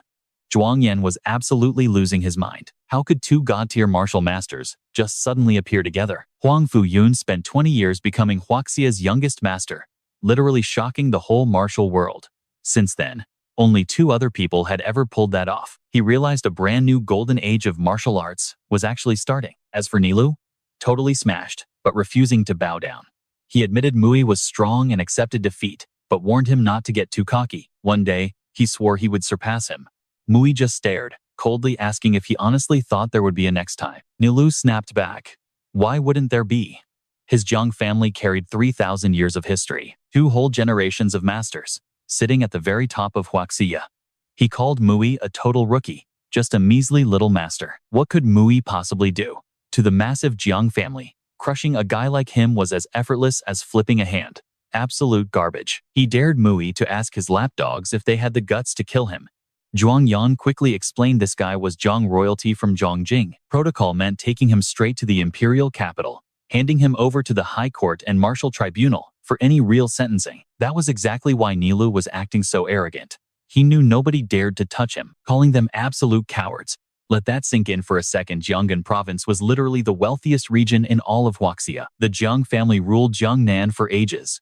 We are talking insane wealth, limitless authority, and heavy protection from the nation itself. The current head, calling the shots in Zhangjing, was Nilu's own father. His grandfather? A legendary master known across Huaxia, with god-tier cultivation levels. And Nilu was the golden 3rd-generation heir. Absolutely nothing bad could happen to him in their custody. Even one of Mui's own guys stepped up and confirmed it. He is right. They simply did not dare to kill him. Mui was just totally puzzled. He figured if the Jiang family flexed their influence to erase their precious son's crimes, dropping those charges would be ridiculously easy, right? His subordinate nodded. Even if his family did nothing, taking Nilu to the imperial capital meant top officials would be way too terrified of his background to ever hand down a death sentence. So, Nilu boldly challenged him again, finally understanding how terrifying the Jiang family truly is. Being a martial master meant absolutely nothing here. He declared himself untouched, someone Mui could never lay a finger on in his pathetic life. Grabbing his phone, he immediately dialed his grandfather, calling out to his grandpa. The second the call connected, the old man frantically asked about his precious grandson, demanding to know where this little rascal was. He shouted about how sick with worry both he and Nilu's father had been lately, asking if he was safe, and why his voice sounded so completely off. Nilu proudly announced he had finally broken into the martial master realm. That huge news made the old man absolutely ecstatic. Reaching that master tier was incredible. It was the best news ever. But then Nilu shifted the tone, begging his grandfather to listen closely. Even with his massive power breakthrough, he was currently staring down a brutal life or death situation. A guy named Mui was actively trying to kill him. Hearing someone actually dared to target his golden grandson, the legendary master on the other end completely exploded in rage, screaming about who dared touch his heir. Can you believe this guy? Nilu actually smirked. Still dare to kill me? Shuang Yan desperately pleaded with Mui to stay perfectly calm, frantically warning him that the Jiang family's power was beyond terrifying. Reaching the martial master tier this young? Kid, your potential is absolutely off the charts. But stick with me here, because making enemies of the Jiang family? Huge mistake. Mui didn't care. He marches right up, snatches the phone, and speaks directly to Nilu's grandfather. Your prestigious Jiang family? How did you end up raising a complete piece of trash like this guy? Nilu had never been insulted like this before. Pure shock turned to absolute rage, screaming for his phone back. Not a chance. Mui slaps him again, grabs Nilu right by the head, and hoists him into the air like a pathetic frog. Mui wasn't about to let this spoiled brat cause any more trouble. Right then and there, he ends him. Zero hesitation. Job done. Mui drops the lifeless body to the floor. Meanwhile, the grandfather's voice is still screaming through the speaker. You actually dared to kill my grandson? I do not care who you are, kid. You are a dead man. Only one of us is walking away from this. Realizing this whole family was just a bunch of power-hungry tyrants, Mui had heard enough. He crushes the phone under his boot, and then there's Jinfeng, still clinging to life, desperately crawling out of the rubble. Now, watch closely. He tries to escape, but getting past Mui's radar, Impossible. The kid unleashes just one attack. A terrifying pressure flashes past the crowd at lightning speed. Jinfeng couldn't even take a single hit, instantly following Nilu to the grave. The terrifying aftershock triggered a massive, deafening explosion. With the mess cleaned up, Mui calmly walks away, leaving Zuan Yan and the rest absolutely frozen in fear. He just obliterated a martial master with one palm strike. That kind of raw power is terrifying. Hurrying after the boy, he desperately wanted to give him a warning. Mr. Mui, please, Mr. Mui, I know your cultivation base is insane, but the Jiang family's revenge is no joke. Hide your family. Lie low for a bit. Mui simply reaches out and grabs Zhuang Yan by the shoulder. Thanks for the heads up, uncle, he says, taking down that Heiwan underground syndicate. Your contribution was honestly the biggest there. I will report this directly to the Martial Alliance headquarters in the Imperial capital. You will get a massive reward. Plus, making your martial master status official with the higher-ups might actually force the Jiang family to back off. Shocking everyone, Mui just turns him down. No need. I am a guy who likes his peace and quiet. Completely helpless, Zhuang Yan just sighs and says his goodbyes. All right then, I need to file my report. Mr. Mui, take care. Old Zhang and old Li chime in too. Our alliance leader is totally fearless. The Jiang family might be huge, but we have got your back. Mui just issues a simple order. Everyone, head back to North State. Wait for my signal. If you need anything at all, just say the word. Do not hold back. We will wait for the alliance leader's orders. Next morning at the Su mansion, Suin had been pacing, totally stressed out all night. He paces the garden until Mui finally shows up, which instantly makes him breathe a massive sigh of relief. He rushes right to the front gate to welcome him. Young Master Mui, you made it back. Did everything go smoothly out there? Mui casually says it went fine, and even thanks him for stepping up to help Su Shang. Suin waves it off, saying it was nothing. Thank goodness Lu Wang backed us up. Without him, the Su family alone would have been completely crushed by the Shu family. Right on cue, someone announces, Master, Lu Wang is here. Suin nods. Perfect timing, bring him in right now. Lu Wang walks through the doors, looking dead serious, carrying some heavy news. Young Master Mu, the Jiang family just dropped an underworld kill order on you. Let that sink in for a second. Over on the Epic forums, a new mission just went live. Underworld kill order. Target, Mu in Lishan. The bounty? A cool 100 million. But get this, whoever pulls this off gets full access to the Jiang family's sacred ancestral lands. They even get to practice the legendary Jiang family cultivation techniques, as long as they keep it strictly a secret. The comment section immediately explodes with users losing their minds. Who the heck is this Mui guy? What did he possibly do to make the Zhang family so violently angry that they issued a global underworld bounty? The kid is a genius. Why poke the bear? Give him a few more years, and he could have hit the martial venerable tier, becoming the next absolute legend like Huangfu Yun. What a waste. Too bad he offended the Jiang family. Then someone drops the bomb. The Jiang family's third-generation golden boy, Jiang Nilu, was wiped out in Lan. And the one who did it? Mui. Linhua warns them that the Jiang family's influence is massive.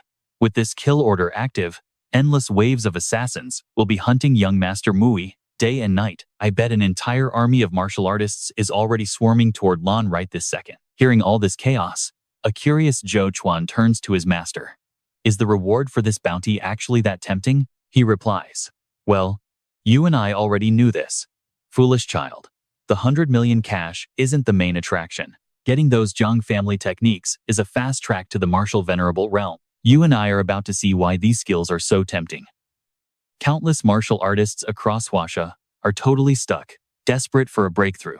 Someone tells young Master Mui that since things are heating up, he really needs a safe haven for his family. Those desperate fighters will do anything for power. Seeing Mui acting so completely chill, Wang urgently suggests he go straight into hiding. Young Master Mui, that Jiang family is way too arrogant. Want to hit Jiangnan and teach their old martial venerable a painful lesson? But Mui just shuts him down. Your realm is still way too unstable. That energy-boosting technique I literally handed to you. Have you even mastered it? Hitting a massive sore spot, the guy stammers nervously. Mui casually tells him he has his own plans for this mess. Go back and stabilize your realm first, then you can actually be helpful. Su Wen steps up with total support. Young Master Mui, our Su family might not do martial arts, but we have unlimited money. We will back you up to the very end. But Mui politely declines. Not needed right now. Brother Su, can you get me a few raw pieces of jade? I definitely have a plan. Mui realizes his own cultivation has leveled up big time. Taking the jade, he channels raw power straight into it, forging a crazy strong protective talisman. With these bad boys, my mom and sister are totally safe from any danger. Job done. Mui glances outside and just casually comments on the absolute beautiful weather. But stick with me here, because things escalate fast. Right as he stretches, his senses flare up. Some absolute fool just jumped the wall into the Su family estate. The second Mui steps outside, this random attacker is totally ready to charge and kill him. Wang Shi rushes in hot with a massive long blade, but Mui effortlessly blocks every single aggressive slash. On the third heavy strike, Mui literally just raises a bare hand to catch it. The insane impact force makes the metal loudly clang right against his skin. Wang Chi instantly realizes he is fighting an absolute beast and jumps back fast. Makes sense for a guy ranked 5th on the reserve martial venerable list. Not bad reflexes. I am the great blade Wang Chi, and I came to take your head. Trading your life for those Jiang family techniques will finally push me to martial venerable tier. Mui is actually surprised. That kill order has only been active for one single night, yet assassins are here. He calmly tells the guy his speed is incredible, but fighting him completely alone, going to be super tough. Wang Chi just sneers back. Tough? You will see the truth once you taste my signature blade style. Since the martial alliance hid Mui's real power stats, this guy is still overly confident. Dealing with his ultimate blade style literally only takes Mui 2 bare fingers. You saw that too, right? Wang Chi is completely losing his mind. Blocking tempered steel with bare fingers, twice, his raw power is easily 100 times greater than the intel said. Mui just keeps that perfectly calm, cold expression. Wang Chi knows it is over. His crazy aura is still growing. The intel was fatally wrong. Finally bored of this warm-up, Mui easily drops him to the ground. Get lost, and do me a favor. Deliver a quick message. Tell every single assassin hunting me to bring their own weapons. I definitely do not keep spares around here. Right as he talks, raw energy erupts, completely shattering the metal blade into tiny pieces. Oh, wait. Mui casually adds, you will have to deliver that message from the afterlife. Boom. A heavy, deathly aura instantly floods the yard. Wang Chi eats the total force of that attack, letting out one final scream. He coughs up dark blood, violently flips through the air, and just drops completely dead. Linhua arrives way too late to help, letting out a heavy sigh. Never expected enemies to arrive this insanely fast. Mui simply asks Linhua to relay a quick message over to Mr. Su. I am sleeping somewhere else tonight. Linhua feels totally awful. This is our fault for being so weak. We could not even help you. We literally just dragged you down. So that night, Mui heads over to Lu Wang's massive mansion. The guy completely reassures him. Young Master Mui, sleep easy. I absolutely guarantee no random trash will bother you tonight. Mui actually appreciates the gesture. Thanks a lot for this. Wang tells him to just chill and rest. But the next morning, Mui wakes up totally stunned by what he sees outside. He really did not expect this many elite experts hunting him in one single night. Turns out, this crazy scene was all Wang's dirty work. Mui totally praises him for a solid job. He promises Lu Wang that if he trains that new technique hard, he will easily blast past the martial venerable realm to the next tier. He gasps in pure shock. Wait, a level beyond a martial venerable? But Mui also drops one final condition, and that is where we leave it. Mui demands absolute safety for his sister. Lu Wang simply cups his fists. Epic ending to the chapter, right? Stick with me here. Mui accepts his mission, then heads straight to his sister Muin's school. Staring at the sparkling jade pendant, Muin asks him, Brother, why give me this? He tells her he has to leave for a while. While I am gone, you better stay safe. Also, I have already arranged for guards to protect you. Worried, Muin asks if it will be a long time before she gets to see him again. Mui softly reassures his sister. It will be quick. Just wait for my return. Later, on a bus heading to Beiju, Mui notices something. Greedy thugs, hungry for his massive bounty, are tailing him closely. These two clowns actually think they can launch a sneak attack while he is distracted. Big mistake. Mew spots them instantly, leaps up, and delivers a brutal kick. The sheer force sends both thugs flying straight out the bus window. The bus violently swerves to a stop. But Mui glares at the driver, ordering him onward. Terrified, the driver obeys. But get this, by the time they reach Beiju, the driver is dead. Bystanders completely panic. Someone call the cops. Meanwhile, Xiaoyi spots his return and playfully whines. What took you so long? You promised to take me out for fun. I have been bored to absolute death waiting around. Turns out, while Mui was away, he left Xiaoyi on strict houseguard duty. Glancing at his mother, working in the kitchen, Mui whispers to Xiaoyi, "Protect her perfectly. Keep her absolutely safe. When I return, we will go out." Her eyes instantly light up. Now pay close attention here. He promises the kid, then thinks next stop is Beiming. Boom. Just a few hours later, Mui strides right into the Beiming headquarters. The 65-year-old Shu family head, a legendary martial venerable named Rang Wang, steps forward for an audience. Alliance leader, we absolutely do not fear Zhang Jing's Zhang family. If they dare attack us here, we will fight them to the bitter end. Mui orders everyone to focus on cultivating. If I actually need backup, I will call you. Also, keep my mother safe from any trouble. The entire hall shouts back in unison. Absolutely, rest assured. Sensing a long trip ahead, Rang Wang asks where he plans to go. Mui casually drops that he is heading south. The entire headquarters instantly freezes in pure shock. Panicking, Elder Zhang is the first to speak up. Alliance leader, the deadly Zhonghu kill order has been issued. Perhaps you should stay right here in Beiming. We will unite and stand with you. Elder Li frantically agrees, but Mui just shuts them down. My mind is already set. You guys do not need to persuade me any further. This time, I am traveling entirely by land. Just consider it a nice, leisurely journey. I will reach Jiangnan in a month. When I signal, do not let me down. If your cultivation has not leveled up by then, I cannot help you. Pouring tea, Rang Wang realizes something totally insane. This guy is not taking the deadly Jianghu kill order seriously at all. You and I both know what this means. The southern lands are about to be shaken to their absolute core. 2 days later, right at the border of Jinhu province and the southern region, Mui casually strolls along, taking in the wild surroundings. The spiritual energy out here, way denser than back in the city. And the higher up he climbs, the richer it gets. A perfect spot for a major realm breakthrough. It is completely peaceful too, miles away from all that annoying city noise. Half an hour into his intense meditation on a massive boulder, he senses something weird. His eyes snap open. Following a trace of incredibly pure spiritual energy, he pushes through some thick bushes to reveal a hidden lake. Mui instantly spots a tiny figure resting on a leaf out in the water.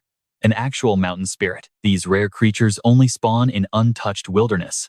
Their bodies are basically walking batteries, packed with an absolutely insane amount of highly concentrated spiritual energy. Born on deadly cliffs, if one of these spirits manages to evolve and level up, it sheds its physical body, transforming into a supreme entity with godlike, extraordinary powers. Cultivators see them as priceless loot. But since Earth lacks thick spiritual energy, their growth rate is painfully slow. If Mui can capture this rare spirit and absorb all that raw energy inside it, he can easily blast through to the origin core realm in record time. But he has to play it smart. Trust me, catching one is almost impossible. They are lightning fast, so he has to move perfectly. But out of nowhere, the tiny spirit grabs a sharp stick and violently stabs the water. A massive red carp shoots up, thrashing in pure agony. The mountain spirit just scored a fish way bigger than itself. Grabbing its prize, the little guy happily bolted away. Let's tag along with Mui as he chases it down. He sees it vanish into a house and thinks, wait, is this thing a pet? Now things are getting tricky. Right on cue, the front door swings wide open. Tapping into his own spiritual energy, he instantly realizes this mysterious old man is way past the mid-stage of the chi refining tier. He is several levels higher than Mui right now. Who would have guessed Huaxia was hiding someone this incredibly powerful? So the spirit has a master, and an absolute beast of one too. Hanging around here is just asking for a massive misunderstanding. Time to bail.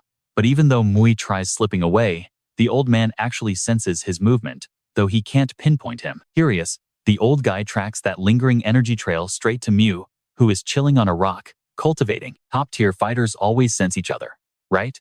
Feeling eyes on him, Mui immediately demands to know who is lurking in the shadows. Busted. Chin Mu finally steps into the light. Mu looks right at the old man and asks if he needs something, because sneaking up on a cultivator while they are training, that is a massive taboo in this brutal world. Stroking his long beard with a calm smile, the elder introduces himself as Chin Mu. He asks the young friend where he is from and which sect he belongs to.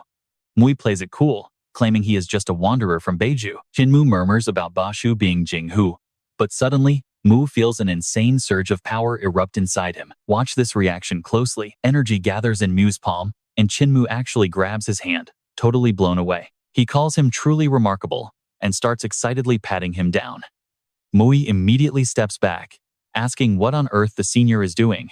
He realizes this creepy old dude has literally been stalking him since last night. Chinmu waves it off evasively.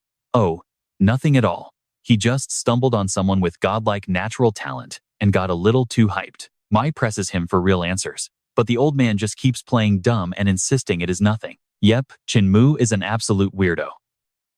Having this guy tail him all day is definitely not on Mu's agenda. Time to find a new spot to train. Packing up, Mui eventually discovers a secluded, dark cave. Venturing deep inside, he gathers firewood to fight off the darkness. He even tosses down a sleeping mat, figuring this setup is decent enough. But wait, Mui spots something weird. Liquid is steadily dripping from the cave ceiling, so he scoops a handful to inspect. To his absolute shock, it is stone marrow fluid. This is pure, ancient essence that takes countless years to form inside mountain rock. If a regular human chugged this, it would boost their health and massively extend their lifespan. But for a cultivator, it is the ultimate cheat code for tempering the physical body. Since he started training, Mui hasn't learned any actual magic. Now with this fluid, mastering a divine ability is definitely on the menu. I know you are curious what he picks. Flipping through technique cards, he chooses the immaculate saintly body and strips off his outer robe. This legendary technique forces spiritual energy to forge the physical form. Maxing it out lets you literally shatter any enemy technique. Hitting the absolute peak means you can straight up defy the heavens themselves. The catch? It burns through an insane amount of heavenly treasures. And here on Earth, where spiritual energy is practically dead, reaching a high level is supposed to be impossible. But right after taking his very first step in training, his power has already skyrocketed to a terrifying level. Fired up, Mui pushes to master it completely. 3 long hours later, he successfully unlocks the rudimentary stage of the immaculate saintly body. But guess who is lurking in the corner, secretly watching him the entire time? Yep, Chinmu. Seriously, why is this guy here? What a total creep. But the elder just stands there, stroking his beard and praising him. He mutters that Mui is truly impressive. Sick of the games, Mui directly asks the old man what he actually wants. Spit it out. If you keep tailing me, things are going to get ugly. But Chinmu just wants to ask one simple question. If the people of Wuxia were trapped in a blazing sea of disaster, would you selflessly risk everything? Would you sacrifice your own life without hesitation to protect them? Mui stares off into the distance, pondering, selflessly dedicate myself? Watching a bird soar freely, he finally answers. I am not a villain, but I am no hero either. I respect kind-hearted saints who save the world for free. But honestly, I could never be someone like that. In this brutal era, good guys always suffer the most. He just wants enough power to protect his own loved ones. Hearing this, Chinmu hesitates. Is that so? I understand. It is painfully obvious the old man is deeply troubled. So what do you and I make of this? Mui is left wondering, is finding a new state overseer really this difficult? Stick with me, we are jumping in just as his stone marrow fluid runs completely dry, leaving his saintly body barely finished. To level up his cultivation, he desperately needs way more spiritual energy. So, he steps up and starts hunting for better resources. Spotting some juicy spirit fruits hanging nearby, he eagerly grabs a whole bunch. But right as he takes a huge bite, he senses someone creeping closer. Several guys dressed in bright red robes appear, lugging a massive coffin. It looks insanely heavy. They are sweating just trying to move the thing. Instantly, Mui senses the dark, heavy yin energy rolling off these sketchy dudes. Absolutely suffocating. What exactly are they plotting? Curiosity takes over, so he silently sneaks closer to watch the drama unfold. The 3 creepy dudes drop the heavy box right in front of a dark cave. Their leader immediately barks the order to crack it open. Mui watches like a hawk, not missing a single detail. Just from the toxic aura alone, he bets this cave is breeding some pure, unadulterated evil. Struggling with the weight, the cultists tilt the giant coffin and pour a bright red liquid inside. Now, pay close attention here. Mui realizes that coffin is packed with human blood. The second they pour it inside, absolutely terrifying roars echo outward. Every nearby creature scatters in absolute panic. The cultists collapse onto the dirt, hearts hammering, their legs shaking like crazy. Mui is completely confused. He almost steps forward to investigate, but Chinmu suddenly grabs his arm tight. The old guy signals him to stay dead silent. Once the weirdos leave, Mui demands some answers. Chinmu whispers that they are the notorious corpse ghost sect. Naturally, Mui asks what their deal actually is. The old man explains how, over a century ago, the martial world was in absolute total chaos. This exact group was top-tier demonic sect trash. They literally cultivate a twisted demonic path by commanding Jiangshi. These freaks reek of heavy yin energy, half human, half ghost. Simply letting them exist in this world is a walking disaster waiting to happen. Mui fires back another question. What exactly is down there? A Jiangshi, Qinmu confirms, floating down slowly. The elder mutters, I have hidden on this mountain for decades and never noticed a monster here. Only when those creepy corpse ghost guys showed up did I realize a massive disaster was sleeping underneath. Plus, you can still see the faded traces of ancient Dao talismans down below. Some legendary master probably sealed this undead freak away, which is why I never snooped around. Ruining that seal would be bad news. Mui nods, completely understanding. Basically, the demonic sect wants to wake up this sleeping giant, cast a dark secret art, and turn it into their personal killing machine. But that ancient seal is literally crumbling right now. Qinmu sighs heavily. If that thing breaks out, the village below is totally doomed. Watching Mui casually smash the blood-soaked coffin, Qinmu completely panics. Crazy kid, what are you doing? I know what you are thinking. Go inside? Yep. Smashing the coffin, Mui stares into the pitch-black abyss, inviting the old guy along to uncover the real truth. Qinmu explains Jiangshi are pure evil, ranked from white to black, green, hairy, all the way up to the legendary flying class. Kid, your divine fire technique is insane. This foul, toxic air is so incredibly thick, my own fire just straight up died. He points at the glowing papers covering the dark walls. Those are protective Dao talismans. But if this monster levels up its cultivation, those papers become totally useless. I have a terrible feeling this zombie is super high level, probably already a hairy Jiangshi, immune to water, fire, and even sunlight. Meanwhile, Mui is just gagging because the rotten flesh and blood combo smells absolutely disgusting. Moving deeper into the darkness, they spot shattered iron chains everywhere. Qinmu gasps. This is terrible. It already snapped its restraints. He totally misses the terrifying monster clinging to the ceiling right behind him. Sensing fresh meat, the beast twists its broken body to attack. Mu spots it above. In a flash, it dives down, jaws wide open for Qinmu. Luckily, the old man dodges fast, getting a terrifying look at its decaying face. But Mui immediately spots a familiar dagger stabbed into its rotting chest. A special talisman sword.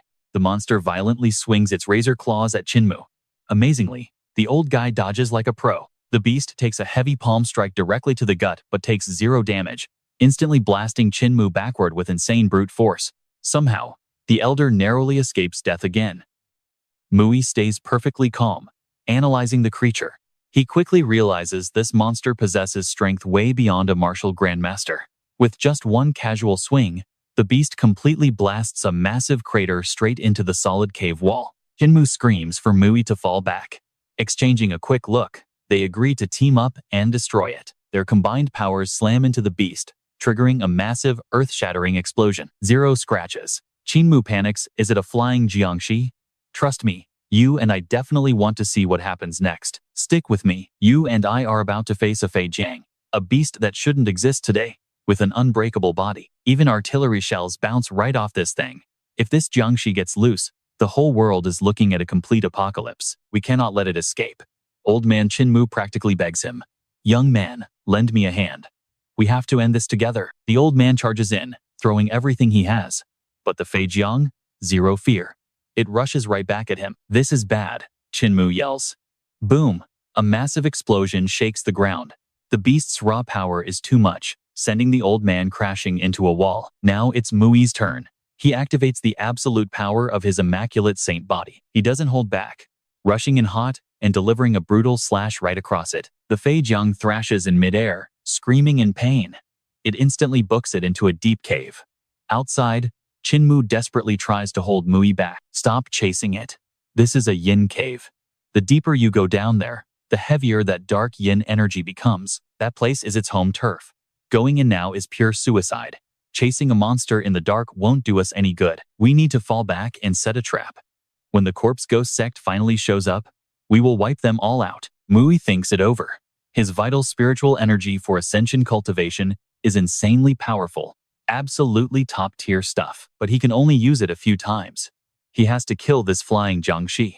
Next morning, they finally head back to Qinmu's place. Walking back, the old man sighs heavily. This was a massive miscalculation. Now, pay attention, because here's where it gets crazy. If that flying Jiangshi fully recovers inside that cave, nobody on Earth can stop it. Suddenly, the little Shanjing spots the old man coming back and sprints over as fast as its legs can carry it. Mui notices the bundle of herbs in its hands. They are practically glowing with spiritual energy. Qinmu just smiles. This Shanjing is a pure creation of heaven and earth. A super rare, precious spiritual creature in its own right. It can sniff out rare worldly treasures, like nothing else. I've been raising this little guy for years. He's basically my grandson, and I won't let anyone touch him. Mui nods. Relax. I have my own set of principles. Out of nowhere, the Shanjing pulls a random fruit from its pouch, happily holding it right out to Mui. Mui hesitates, and the little guy's face drops instantly. Feeling bad, Mui has no choice but to grab it. Thanks, buddy. The Shanjing lights up with joy. But Mui? Not so much.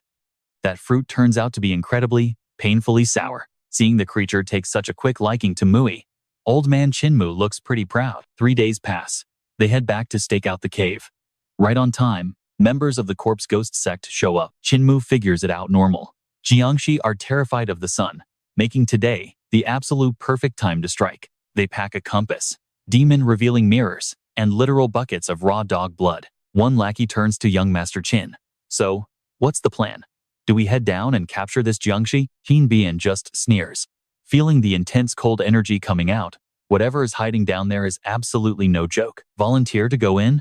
You and I both know that's a death wish. The young master says, use your brain for once. When will your brain ever match mine? Knowing his place, the subordinate immediately starts kissing up. Oh yes, young master is a total genius. A low-level grunt like me obviously cannot compete. He then orders them to bomb the cave. Once direct sunlight hits that monster, its power drops by 70%. That is when we capture it. Qin Bian smirks. The martial arts world is reviving with old sects. If I can control a killing machine this strong, the sect master will treat me like a king after his seclusion ends. Watching from above, Qinmu whispers to Mui. They want to blow up the Jiangshi's cave? Just let them do it. If the blast forces it into the open, it'll be way easier for us. Suddenly, massive explosions rip through the rock. Violent aftershocks shake the whole area. Qin Bian orders his grunts to check it out. Gripping their buckets of dog blood, the guys slide down into the crater. They splash the blood everywhere, but nothing. Dead silence. One guy yells back up. Young master, we don't see a single thing. But the second those words leave his mouth, boom, ambush. Mui watches the chaos unfold from above. Down in the dark, the flying Jiangshi's razor-sharp claws have already impaled the grunt right through the chest. The monster savors the kill, completely draining every drop of his life force. Powered up, it lets out a blood-curdling roar. It bends its legs and blasts straight out of the cave. Seeing the beast, Qin Bian is absolutely thrilled. He orders an attack. Mu prepares himself. Trust me, you and I won't want to miss what happens next. Stick with me here. They actually thought sunlight would nerf this flying Jiangshi by 70%. Big mistake. It was an absolute monster. Seeing Qin Bian almost getting slaughtered, Qinmu panicked, yelling that the beast was way too ferocious to fight. He yelled out, "Kid, it is our turn." Right now, it was super obvious this flying Jiangshi was leagues above any martial grandmaster. No hesitation at all. They dropped right into battle. The flying Jiangshi roared like a maniac seeing them. Qinmu screamed a warning. This monster drank an entire coffin full of blood. Mix that with the stolen life force of the corpse sect, and it was ridiculously buff now. One wrong move meant death. Mui simply nodded, agreeing to stick right to the old man's plan. Failing to smash Mui, the beast locked onto Qinmu instead. But the old man instantly trapped it inside an epic illusion formation. Pinned down tight by spiritual energy, the beast thrashed wildly on the ground. That is exactly when Mui launched his massive spear right at it. Way too fast for the monster to even react. The heavy weapon pierced straight through its chest, forcing out a completely ear-splitting, blood-curdling shriek of pain. Mui followed up with an absolute sledgehammer of a punch. His immaculate saint body cultivation was paying off big time in this crazy fight. Now, watch closely. Qinmu quickly realized this freakish beast was an absolute nightmare. Blinking for just 1 second, the old man missed the flying Jiangshi rocketing toward him like an absolute hurricane. With absolutely zero time to dodge, he threw up his protective aura. The monster's brutal attack slammed straight into the glowing shield, sparking loud metallic clangs that violently echoed across the battlefield. Seeing Qinmu rapidly burning through his energy, Mui gritted his teeth and panicked inwardly. This flying Jiangshi was insanely durable. Mui genuinely wondered what was tougher, this undead freak or his own initial stage immaculate saint body. Testing his crazy theory, he charged straight at it. The monster instantly dropped Qinmu, locking onto him. Boom! They clashed, and the sheer impact launched the flying Jiangshi deep into the forest. Qinmu was completely speechless. This crazy kid just tanked a flying Jiangshi head-on without any aura, and did not take a single scratch. How could a human body be that ridiculous? Then, the flying Jiangshi let out a blood-chilling roar, and its entire body suddenly levitated high up into the air. It threw one hand up, and to everyone's absolute shock, started sucking in the surrounding spiritual energy of heaven and earth. Let's pause. This flying Jiangshi was built completely different. If this thing got loose, it would totally evolve into an apocalyptic demon. Back in the Zui Star cultivation world, these things were literally the stuff of legendary nightmares. A monster like this once wiped out 100,000 people on a mountain with one breath. It drained the blood of every living thing, turning the entire area into a terrifying ghost town in a matter of seconds. This was really bad. The ceiling talisman was literally getting pushed out. The Jiangshi was about to hit its maximum, fully recovered power. That talisman it just spat out instantly burned right to dust. It was totally off the leash now, with zero control left holding it back. Blurring with insane speed, it blitzed Mui. It slammed him with a totally devastating hit, blasting his body back several meters from the sheer raw force. Qinmu saw it instantly. Sucking up that worldly essence had leveled up the flying Jiangshi, way past anything they could normally handle on their own. Completely out of options, the old man ripped a golden command medallion from his pouch. The terrifying aura pouring off this token made both Mui and the monster freeze in fear. Qinmu roared out loudly. 9 provinces dragon key. Heed my absolute command. The dragon chi gathered. In an absolute flash, an ancient golden dragon erupted straight out of the glowing token. Facing that divine beast, the flying Jiangshi looked like a cornered rat before a tiger. Pure, absolute panic was glued all over the monster's undead face. In one epic strike, the golden dragon completely ripped it into pieces. The zombie barely let out a pathetic squeal before getting completely obliterated, ending its cursed life as a Jiangshi. Job done. The dragon retracted its overwhelming aura and vanished into thin air. Mui stood there completely mind-blown. He never expected Huakia to hide such a ridiculously terrifying trump card. That golden dragon's power was just beyond insane. Mui admitted even he could not control that kind of earth-shattering tier of strength quite yet. Out of nowhere, Qinmu dropped. Mui dashed over, catching him fast. Qinmu was coughing hard, realizing he was completely spent. Unleashing that dragon, Qi, even once had drained everything he had left this week. Mui grabbed his wrist to check his pulse, but instantly went pale, totally speechless. Wincing in pure agony, Qinmu forced a sad smile, whispering, "You figured it out, right?" Holding the old man, Mui looked totally devastated. "Your life force is burned out. No medicine can save you now." You and I are probably thinking the exact same thing. Why use a fatal technique? Barely breathing, Qinmu completely poured his heart out. I had absolutely zero choice. If I hesitated, if I let that flying Jiangshi escape down this mountain, the farmlands below would have been completely destroyed. Huakia would face an absolute catastrophe, and countless innocent people would have died. All right, stick with me. How could he just stand by and watch that happen? Trading less than a month of life to stop an absolute disaster? Totally worth it. Watching the old man suffer in agony, Mui thought, if I just had a rare spiritual herb, I could whip up some crazy life-extending pills, easily buying him another 10 years of time. So he threw out a more realistic option. Eating the Shanjing could give him 20 more years. Qinmu admitted that back when he first hunted for this little creature, he definitely planned to eat it. But after raising the little guy? No way. He would rather die right now than hurt him. Honestly, I should have crossed over years ago. I am over 120.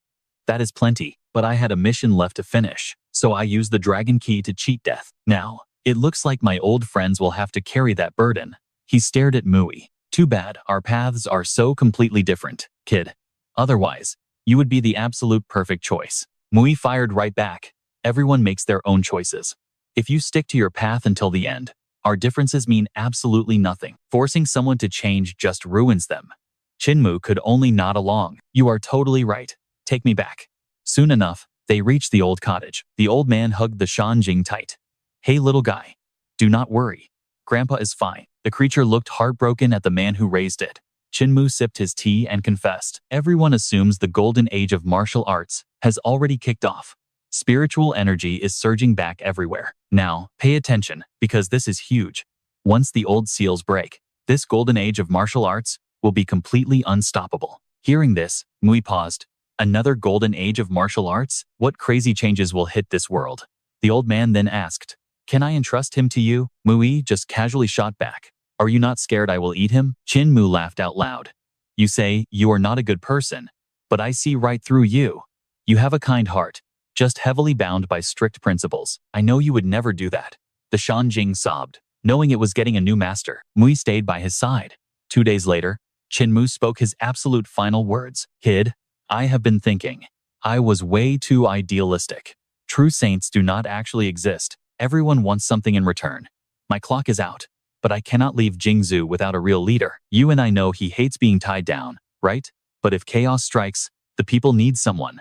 I am handing Jinghao to you. Will you accept?" Mui instantly shut it down.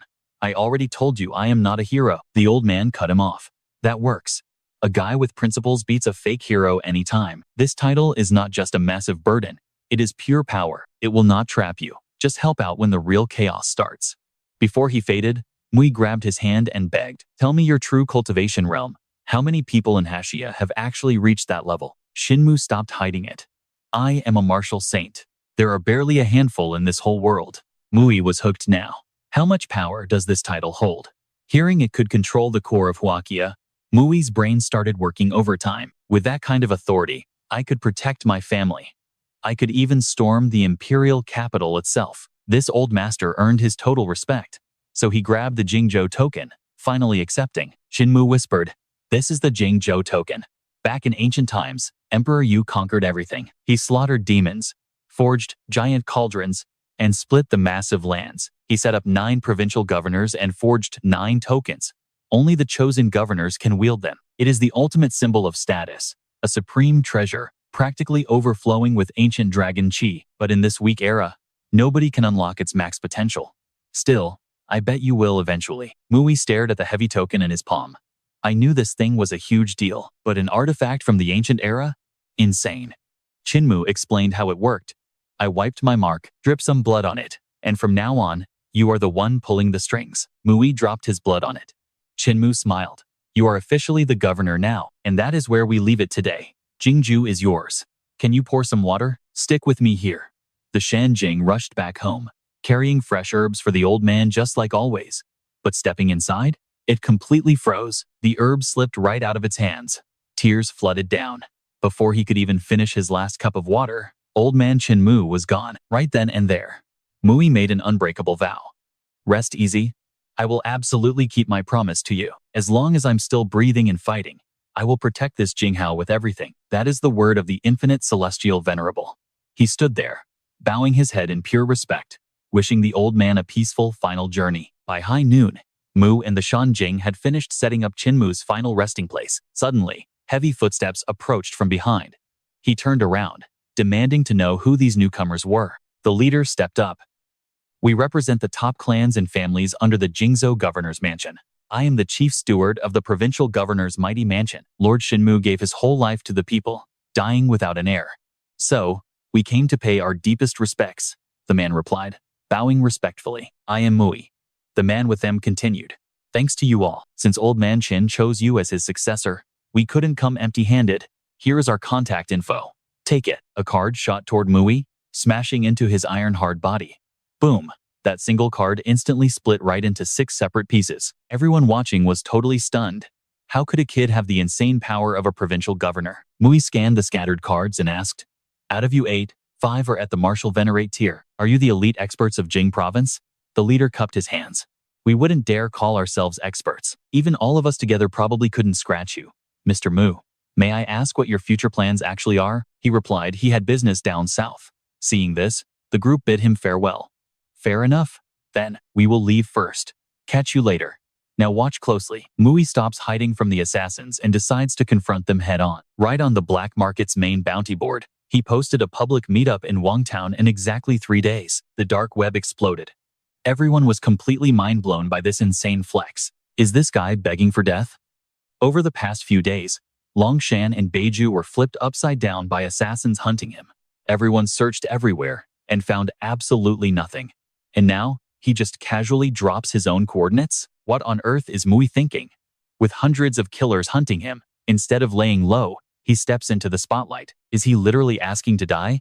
Or maybe this Mu guy is just wildly arrogant and looks down on absolutely everyone. Mui is heading to Wong Town. Exactly 3 days later, right on schedule, several gorgeous women were waiting for him in the town square. By that exact moment, Mu had already strolled up to Wong Tower. Spotting their target, the pale-skinned ladies got ready to greet him. Mui instantly sensed something was totally off about this meetup, but the two women spoke first. "Mr. Mui, you finally made it." They boldly stepped up to chat, casually sliding a hand over Mui's 8-pack abs while sighing. "So, this is the legendary Mui. He is seriously handsome." The other girl quickly chimed in. "He really is gorgeous. Just looking at his face makes me swoon." Seeing him stand there completely stone-faced, they played coy. "Big brother Mui, why are you being so quiet? Are we just too ugly for you? My heart is breaking. But you and I know the truth." These two vixens were deadly traps set by his enemies. One girl suddenly whipped a poison dart, but insanely, it just pinged straight off Mui's rock-hard body, leaving both assassins completely paralyzed with shock. Returning the favor, Mui casually grabbed those exact same darts from the air and launched them right back, turning both women into bloody pincushions. And just like that, the enemy's deadly honey trap was completely crushed. Mui just calmly stated, "Whoever else is hiding in the shadows, step out now." Immediately, 15 armed guys rushed into the open. They charged at him screaming, "You arrogant brat, time to die." But Mui just flicked a teacup, burying it straight into a guy's forehead. Instant kill. Every single guy behind him quickly met the exact same fate. Brutal screams echoed endlessly from inside Wong Tower. A massive shockwave violently shook the whole building, absolutely terrifying every single bystander on the street. Mui is a literal god of death. He isn't arrogant, he is just impossibly strong. A young guy whispered while furiously typing updates on his phone. Tons of famous masters from the underground martial arts world were crowded into Wong Town.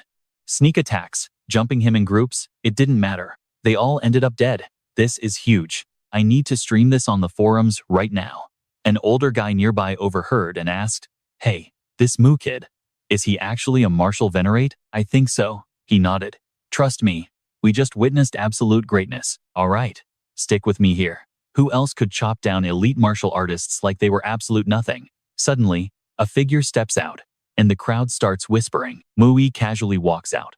He warns everyone to clear the area, having even disguised Bu Dian perfectly as a regular dog. Once Mu is finally gone, the onlookers rush in. What they find? An absolute massacre. A total river of blood. That streamer kid from earlier is freaking out on his phone. Those dead guys? The legendary Mako brothers. Their combined strength is totally insane. They could take down peak martial masters, but now, wiped out. Every single one of them. Next, victim on the floor, Qian Jinjiao from the Flying Mantis sect. His Mantis Fist is totally legendary among the top tiers. But guess what? Our guy ended him instantly with just one single chopstick. Crazy. The martial venerate rankings suddenly update, blasting Mui straight to number 2. Now, Mui and Bian arrive at Mount Fumo. Following old memories, he tracks down a hidden spot. Rumor has it, behind the mountain's Quanjin temple, there is a mystical fairy lake. Right inside that water grows a 7-colored lotus. An absolute global rarity. It sounds exactly like a divine artifact from the Zue Star Cultivation legends. And right out there in the middle, it is blooming beautifully. Mui spots it instantly, the 100-generation lotus. But wait, he suddenly hears the heavy sound of movement coming from far away. Someone is rolling up in a horse-drawn carriage, complete with a little sedan chair. A soft, delicate hand pulls back the curtain, and boom, their eyes lock. For the very first time, Mui is totally stunned. Inside sits a young woman, and honestly, calling her beautiful just does not do her justice. Now, pay attention. This is crucial. Back on the Ziwei Star, mastering true immortality cultivation meant you could actually reverse time. So, he trained like an absolute madman, purely fueled by revenge. He never actually thought he would pop back to Earth at age 20. The undefeated Purple Star Lord woke up clueless about his own cultivation. But hey, time is on his side now. The best part? His mother and sister are completely safe. Thanks to his insanely broken secret ascension technique, he has already hit the peak of mid-stage chi refinement. Just like Chinmu said, hitting the late stage of chi refinement means a massive upgrade. He will have total freedom in the imperial capital. Since he was already a master cultivator, his chi is just getting ridiculously pure and strong. Even without his bronze token, he can easily throw down with a martial saint like Kinmu. Honestly, even a Grand Marshal Venerate wouldn't break his sweat. But first priority checking if that lotus works is medicine. He will handle the rest later. Snapping back, Mui stares at the carriage girl. Something about her feels totally unique. Out of nowhere, the girl, Linger, suddenly yells out to stop. The middle-aged driver immediately halts the horses. Stepping right out, she asks Mui, "Are you making the long trek up to the Taoist temple? You saw this coming, right?" Her friendly vibe makes Hua super suspicious. Linger completely ignores him, offering Mui a ride. The path is rough, takes 2 whole hours on foot, so she kindly invites him into their carriage. They are heading to the exact same temple, so why not share the ride? Hua reminds her about the strict no stranger rule, but Linger is just too nice. She waves him off, saying it is totally fine. She argues our MC does not look dangerous at all, and that brutal mountain road is just too tough to walk alone. Let's help him. Then, Linger spots Little Dot poking its head from Mui's shoulder and totally melts. What is that? It is clinging to him so tightly. She finds it absolutely adorable. But Hua? He is still preaching about dangerous strangers. The world is full of sneaky, evil people, and she really needs to stay guarded. She shoots back, telling him to stop being so paranoid. Good people exist. Then she waves our guy right on in. Hua is completely speechless, settling for a low, threatening grunt at the kid. He warns Mui not to betray her kindness. Meanwhile, Mui is just standing there thinking this old guy is a massive hypocrite. Inside, Little Dot sits between them, shaking like a leaf. Linger quickly speaks up. She apologizes, explaining her body runs unnaturally cold. Introducing herself as Linger, she finally asks for his name. He formally introduces himself as Mu Li. Reaching out to pet the animal, she asks about the tiny creature. Her freezing touch literally makes its nose run. Mui explains its name is Little Dot, and the poor thing is practically freezing into a popsicle. Seeking more warmth, the pet dives straight down Mui's shirt, making him jump out of his skin, awkwardly grabbing it back. Linger feels terribly guilty seeing the poor thing shiver. So what do you and I make of this? Getting close to Linger, Mui feels that exact same terrifying chill. Trust me, her icy secret is gonna be wild. She thought he was secretly dropping a hint, and her face went completely red. Linger quickly looked away, stammering an excuse. Little Dot was freezing, so she just wanted to hand him to Hua. Stick with me here, guys. Her freezing body wasn't just some random, mysterious sickness. Our boy Mui instantly saw right through it. It was obviously a super rare, profound yin physique. So he casually asked, "You guys heading up the mountain for medical treatment?" Linger nodded eagerly. "Exactly, Brother Mui. I heard this ancient temple has a magic spring that cures absolutely anything, so we just had to try." Meanwhile, Little Dot tried to crawl right back into Mui's lap, but someone yanked its leg, making the poor little guy wipe out. Seeing them travel this incredibly far, Mui was super curious. In today's modern world, you guys still buy into this stuff? Linger sighed. Honestly, I don't really believe it at all. Grandpa Hua just really wanted to bring me here to test it out. I couldn't bear to let him down. Her voice suddenly went super quiet. I have no clue what this awful sickness even is. Since I was a kid, I've seen a million top doctors. They all said there is zero cause. Just that I was born with freezing blood, totally different from normal people. My whole clan treats me like an absolute freak. And my parents gave up.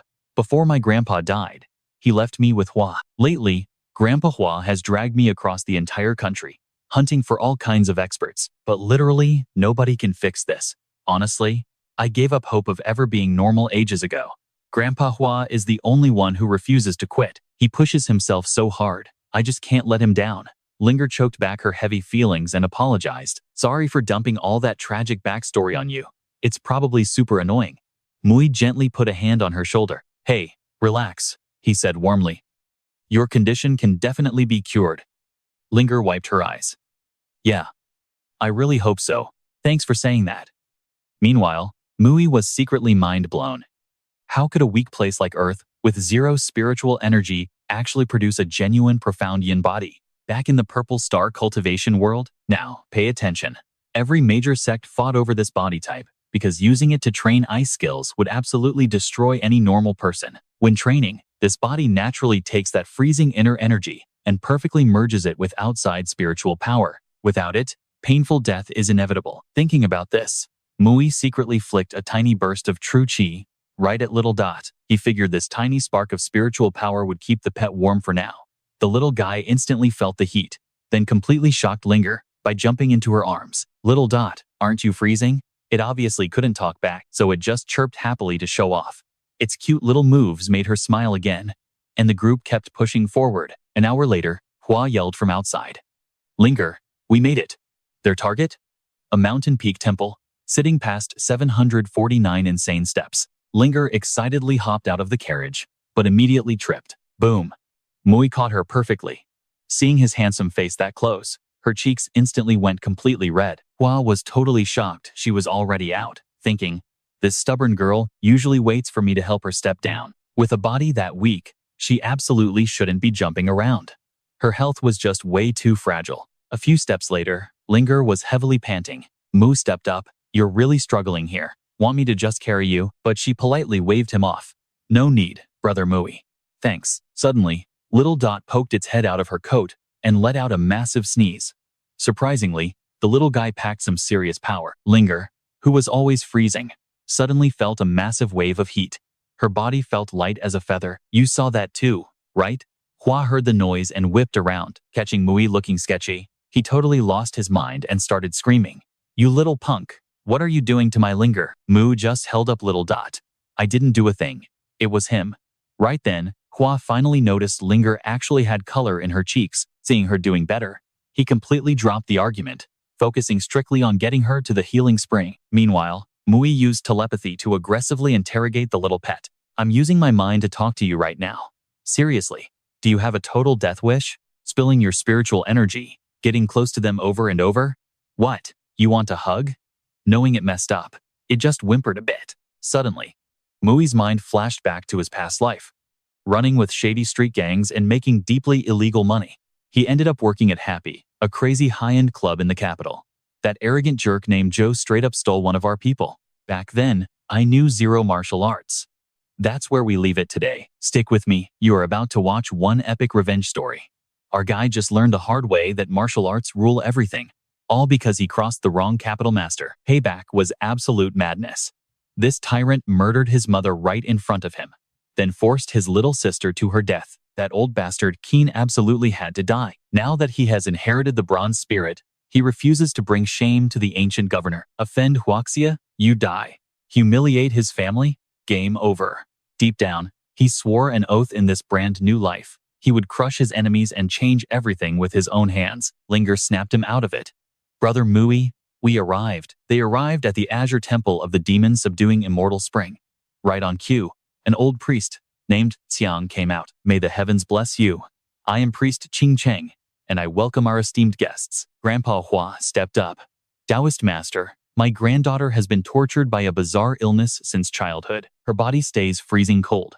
We have tried every single treatment, but nothing ever seems to work. I heard your temple holds a miracle that cures any illness. We came straight here begging for help. The old man pointed right at Linger, looking incredibly desperate. Is it this young lady? She nodded her head. Zhang leaned forward and suggested, let me check your pulse. Now watch closely. The second he touches her hand, he yanks it back, completely horrified. The exact fingertips he used to check Linger's pulse were completely frozen solid. Zhang went dead silent. Mui saw right through this old Taoist. He knew the priest immediately recognized Linger's rare, pure yin body. Kang also spotted the tiny creature hiding behind her. He kept quiet, but his widened eyes said everything. Mui realized the priest did not just see her special constitution. He knew exactly what that little creature was. After that long, heavy silence, Hua finally had to ask, Taoist Master, what is wrong? Can my granddaughter be saved? Zhang nodded slowly. Our temple does indeed hold a miracle. It cures absolutely anything. But this girl's cold poison? That is no joke. Hua panicked. Cold poison? She has that? The master nodded grimly. Exactly. It is an incredibly rare type of cold poison. Victims are locked in freezing agony, feeling absolutely zero warmth even during the scorching summer heat. Furthermore, they are left constantly feeling weak and completely powerless. Hearing her exact symptoms described perfectly, Linger lit up. Yes, yes, yes, that is exactly it. Thrilled, Grandpa Hua tightly grabbed her freezing hand. Linger, your illness can finally be cured. Chang smiled. Everyone, please follow me. He led them deep inside the Azure Temple. Walking down the halls, Zhang explained. This is an immortal pond from ancient times. At the very bottom rests a lotus stem that blooms only on the 15th full moon. I know what you are thinking, magic cures sounds sketchy, right? Well, the priest promises if they gather then, every illness will totally vanish. Hua asked, the 15th? Is not that the day after tomorrow? Master Zhang agreed. Rest in our guest rooms for 2 days and wait for the miracle. Linger was practically jumping with pure joy. Thank you, Taoist Master. You are incredibly kind. The priest waved it off. No formalities, please. I will do whatever I can to help. This must simply be the will of heaven. Please, follow me to your rooms. But Mui just stared at the rippling lake, feeling an indescribable dread. 2 days later, the 15th full moon finally hits, and Linger follows the crowd outside. She prayed silently. Once this terrible nightmare is cured, I can finally live like a normal person. My clan will stop treating me like some monster. I can go to school, make real friends. Right at the moon's absolute peak, the fake miracle flower emerged straight from the very bottom of the dark lake. Bathed in pure moonlight, the blossom looked completely ethereal. Immediately, the entire desperate crowd dropped to kneel. Right then, the flower bloomed wide, blasting a heavy, sweet fragrance across the entire area. Everyone got completely lost in the hypnotic scent. Only Jiang stayed sharp, muttering some bizarre chant. Watching these people cultivate around the glowing lotus, Mu realized the dark truth, just as he suspected an otherworldly race. So, this was the sick, twisted reality behind Mount Fuhu's famous Azure Temple miracle. There was absolutely no divine miracle to cure illnesses here. This was a demonic trap. A twisted flower that literally siphoned away human life essence. It masks pain, but drains life entirely. Trust me, you and I are not ready for this Holy Sun's next move. All right, stick with me here. This alien is eyeing a precious mountain spirit and a pure yin human female. He knows absorbing them will make his power completely skyrocket. But right as he speaks, boom, massive killing intent shoots from behind, blasting the Holy Sun's huge lotus flower. An invisible hit cracks the horn right on his head. He panics, gasping for air. Zhang screams out in pure despair. No, who are you? How are you awake? You ruined everything, lowly human. Die. He attacks, but Mui casually blocks the old man's heavy palm strike. Furious, the old guy throws another punch, completely missing. Now, it's finally Mui's turn to go on the absolute offensive. Zhang gets sent flying backward. Mui unleashes an insane flurry of kicks. Total domination. The old man is absolutely stunned by this. An earthling this ridiculously strong? He thinks it's completely impossible. Mui lands a brutal straight punch to his gut, slamming Qiang into the ground. Meanwhile, the Holy Sun just sits there, absorbing energy while everyone panics. A monster? Everyone screams and scrambles from the crater. Kang growls, "Who the hell are you? How are you so much stronger than our otherworldly race? And how do you even know ancient body cultivation methods?" Mu shoots back cold, "You don't need my name. You've slaughtered too many. As a human, I'm taking you down right here and now." The old man leaps out of the crater, completely furious. What right does a trash human have to threaten me? Now pay attention to this detail. These enemies look human, but some literally have huge wings or 3 eyes. Some even have massive horns. They might vaguely resemble us, but make no mistake, they are a totally different, deadly species. They look down on the human race. Some even use us as food. "You lowly species," the monster angrily spits. "Don't get cocky. If I go all out, you're dead." Mui just smiles to himself, totally hiding his own monstrous true power. Interesting, Mui thinks. Suddenly, the old man's massive muscles start bulging insanely. Sharp spikes rip right through his massive arms, and a huge horn grows from his head. "You lowly human brat. You hurt my clan's holy son and completely ruined our master plans," he curses. "I will tear you limb from limb. You've merely cultivated the absolute lowest tier divine body. Our holy son's supreme body is the truly invincible one. Once he fully awakens, he'll crush a tiny bug like you with just one single finger." Mui cuts right to the chase. "What alien race are you exactly? And why are you hiding around in Huesia?" Chang charges in hard. "Not worthy," he yells. Mui channels his spiritual energy, and these two absolutely clash in a dead-even, epic confrontation. Their fists slam together, exploding with a massive aura. The tension spikes as pure shockwaves rip far across the open grasslands. Meanwhile, lotus petals scatter everywhere, around where Linger is lying. Hua desperately yells for Linger to wake up, but the Holy Sun just keeps absorbing power. Mui, his face slightly bruised, thinks it over. "My immaculate saintly body was only refined using basic stone marrow extract. It hasn't even hit the minor success stage yet. Yeah, my cultivation realm is lacking, but on my turf, don't even try messing with me today. I might be injured, but you're dead." Jang scoffs right back. What even are you? The old man wonders. After transforming, I only need 30% of my raw power to completely crush him. He figures the kid is just acting tough. So, he easily keeps up that totally arrogant attitude. I know what you're thinking. Why haven't the girls run away yet? Mui wonders the exact same thing as the alien calls them food. She has a real connection to me. I can't let her die. Far off, Linger suddenly gets violently snatched up by heavy vines. Jan spots them too. Two more delicious snacks right there. Hua bravely charges in, shoving Linger completely out of the way. This is bad. Run. Trapped in the air, Linger totally panics. What is happening? Let go. The thick vines squeeze tighter, ripping her clothes. Zhang is controlling those savage roots. They grab Hua too. Mui instantly takes action, his hands exploding with pure raw lightning. 9 provinces, Dragon Chi. Hear my command. Mui's eyes fill with absolute deadly sharpness. Jean doesn't even look at him. What nonsense are you spouting, kid? But after taking Mui's punch, the old monster is completely horrified. What? He managed to block a strike carrying 50% of my power?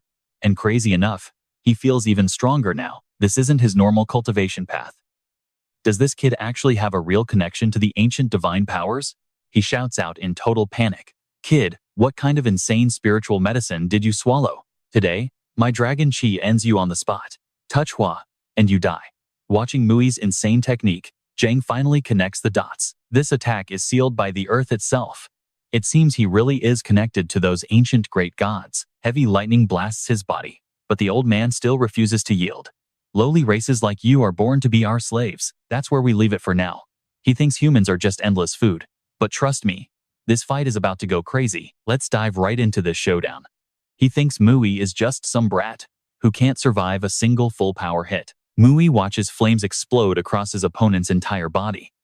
Slightly caught off guard, he wonders, what technique is this? The brutal clash drags on. Xiang is completely baffled. How is Mui focusing all his spiritual energy into one single point? What is he planning? He's packing everything into one ultimate, full-powered strike. Absolutely zero chance of escape now. Bam! Mui's first punch completely shatters the old man's hand. Then comes the second strike, a devastating blow punching right through Qiang. The old guy stands zero chance. A massive, bloody hole is blown cleanly right through his stomach. Mui stays dead calm. Cold as ice, he just chops off Qiang's head with his bare hands. The magical vines trapping Linger immediately wither and die, dropping her to the floor. Slowly, she blinks awake. She stares at the guy radiating brilliant golden light.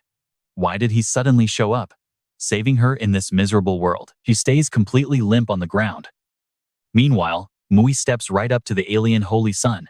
He's finally awake. The Holy Sun glares back. Why do these outsiders always come to Earth begging for death? Mui suddenly flashes back to last night at Transmission Demon Mountain. While absorbing heaven and Earth's spiritual energy, that mysterious green copper token suddenly fused with his cultivation chi, invisibly sinking into his body. As his internal cultivation level spiked, now pay close attention here. This sudden energy surge makes him feel like he's hitting peak infinite realm status all over again. The 9 provinces dragon chi connects directly to Earth's ultimate sealing power. It's an insanely rare, ancient defense system, designed to protect Earth from alien invasions by weaponizing raw nature to annihilate enemies. But there's a huge catch. If his actual cultivation tier doesn't level up, he literally cannot trigger it to attack. However, when his luck spikes, that explosive damage output multiplies to an absolutely terrifying level. If only he could activate the dragon chi at will. Suddenly, the Holy Sun realizes Mui is actually stronger. He snaps, furious that someone dared interrupt his seclusion and slaughter his servant. Calling this insignificant human absolutely completely audacious. Dropping the threat, the Holy Sun steps off the lotus platform. He glides effortlessly across the water's surface. The water barely ripples. Mui tenses up. That aura is massive. He can't even read his cultivation realm. The raw attack damage coming from these 2 aliens is way higher than his own. Burning the dragon chi earlier wiped out the minions.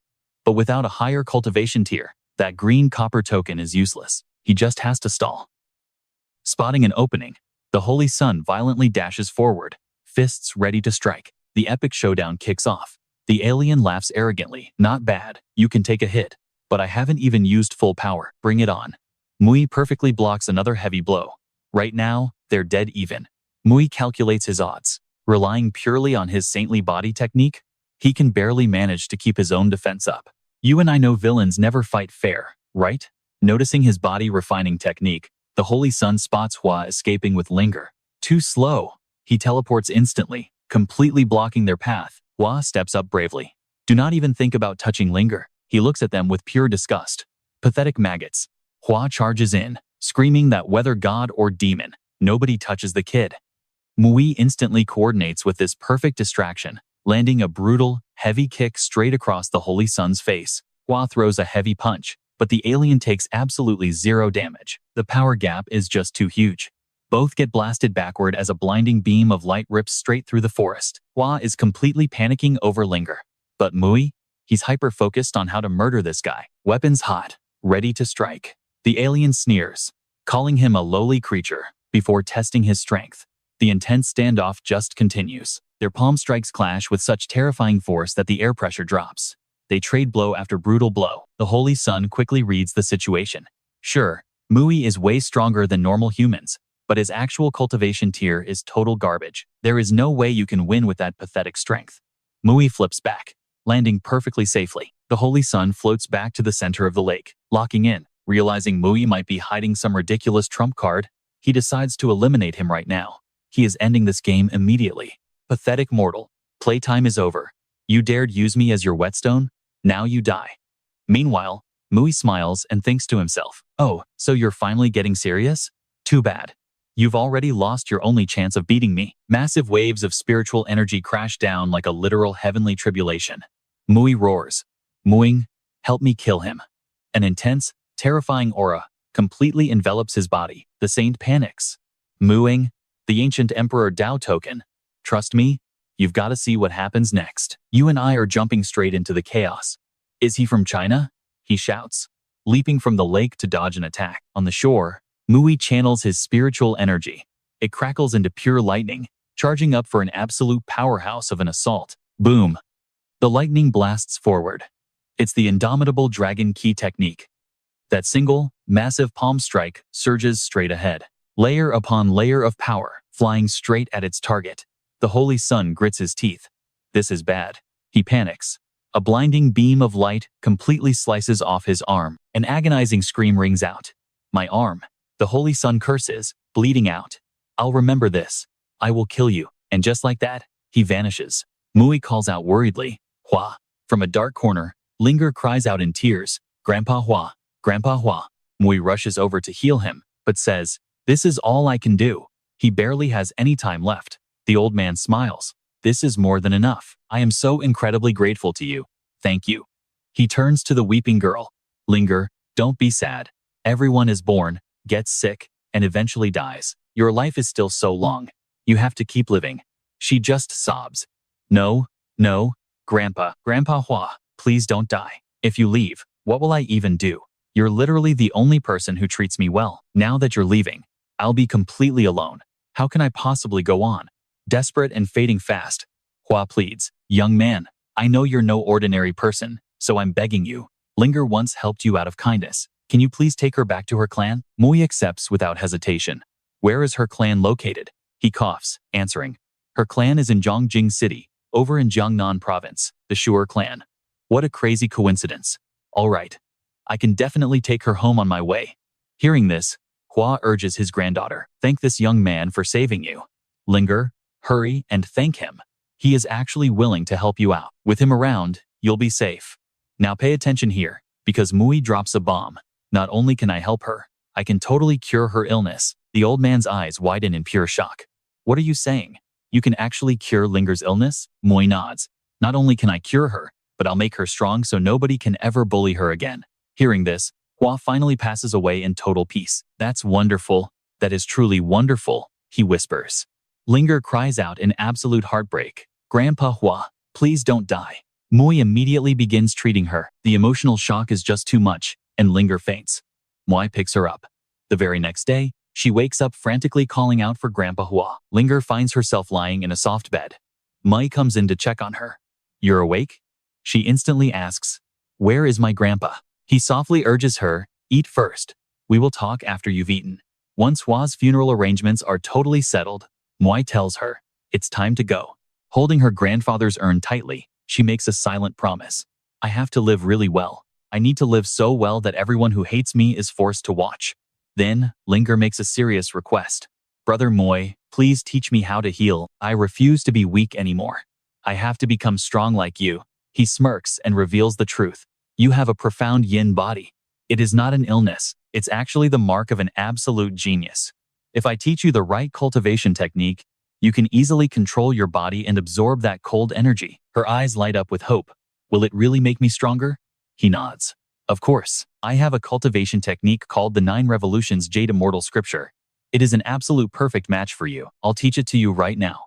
Linger immediately sits down to cultivate. Moy watches, impressed. As expected of a profound yin body, truly favored by the heavens. Glancing over at the mountain spirit, he raises an eyebrow in surprise. I didn't expect it could cultivate too. He casually tosses a demonic beast technique its way. Even if it can't become a great demon, it can at least protect itself. Linger looks up eagerly. Moy, please teach me. He just pats her head and sighs. This kind of training won't cut it. Get up, kid. We need to get back on the road. Linger obediently agrees.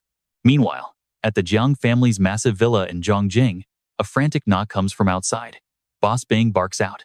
Come in. You saw this coming, right? A subordinate panics. Boss, that Jinling guy has been killing his way here, and absolutely nobody can stop him. He's probably already entered Jiangnan province. His raw strength is easily comparable to Huang Fuyun's. Hearing this, Bing angrily downs his glass of wine. I must avenge this sooner or later, he growls. I'll make sure he doesn't even leave a complete corpse behind. The Shu family's daughter is returning soon. Go straight to the Su family's estate and have our guys keep a close eye on everything. If that guy steps foot in Zhongjing, execute him. Meanwhile, Linger cheers loudly. We're in Zhongjing. There's my old school, and over there is my favorite underwear shop. Suddenly, Mu's path is completely blocked by Zhou Mui from the Martial Alliance. The guy warns him to leave, but Moy wants to test his strength.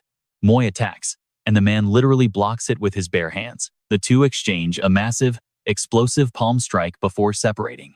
A random passerby shivers. Did you hear that? The wind is really picking up, too. What strange weather we're having. Moy smirks, officially concluding their little match. The famous Huang Fuyun of the martial arts world is probably a whole step below you. I never imagined our country had such hidden talent. But Moy quickly cuts to the chase. So, can I go to the Jiang family's estate now? The man sighs and steps aside, no longer blocking his path. You may go.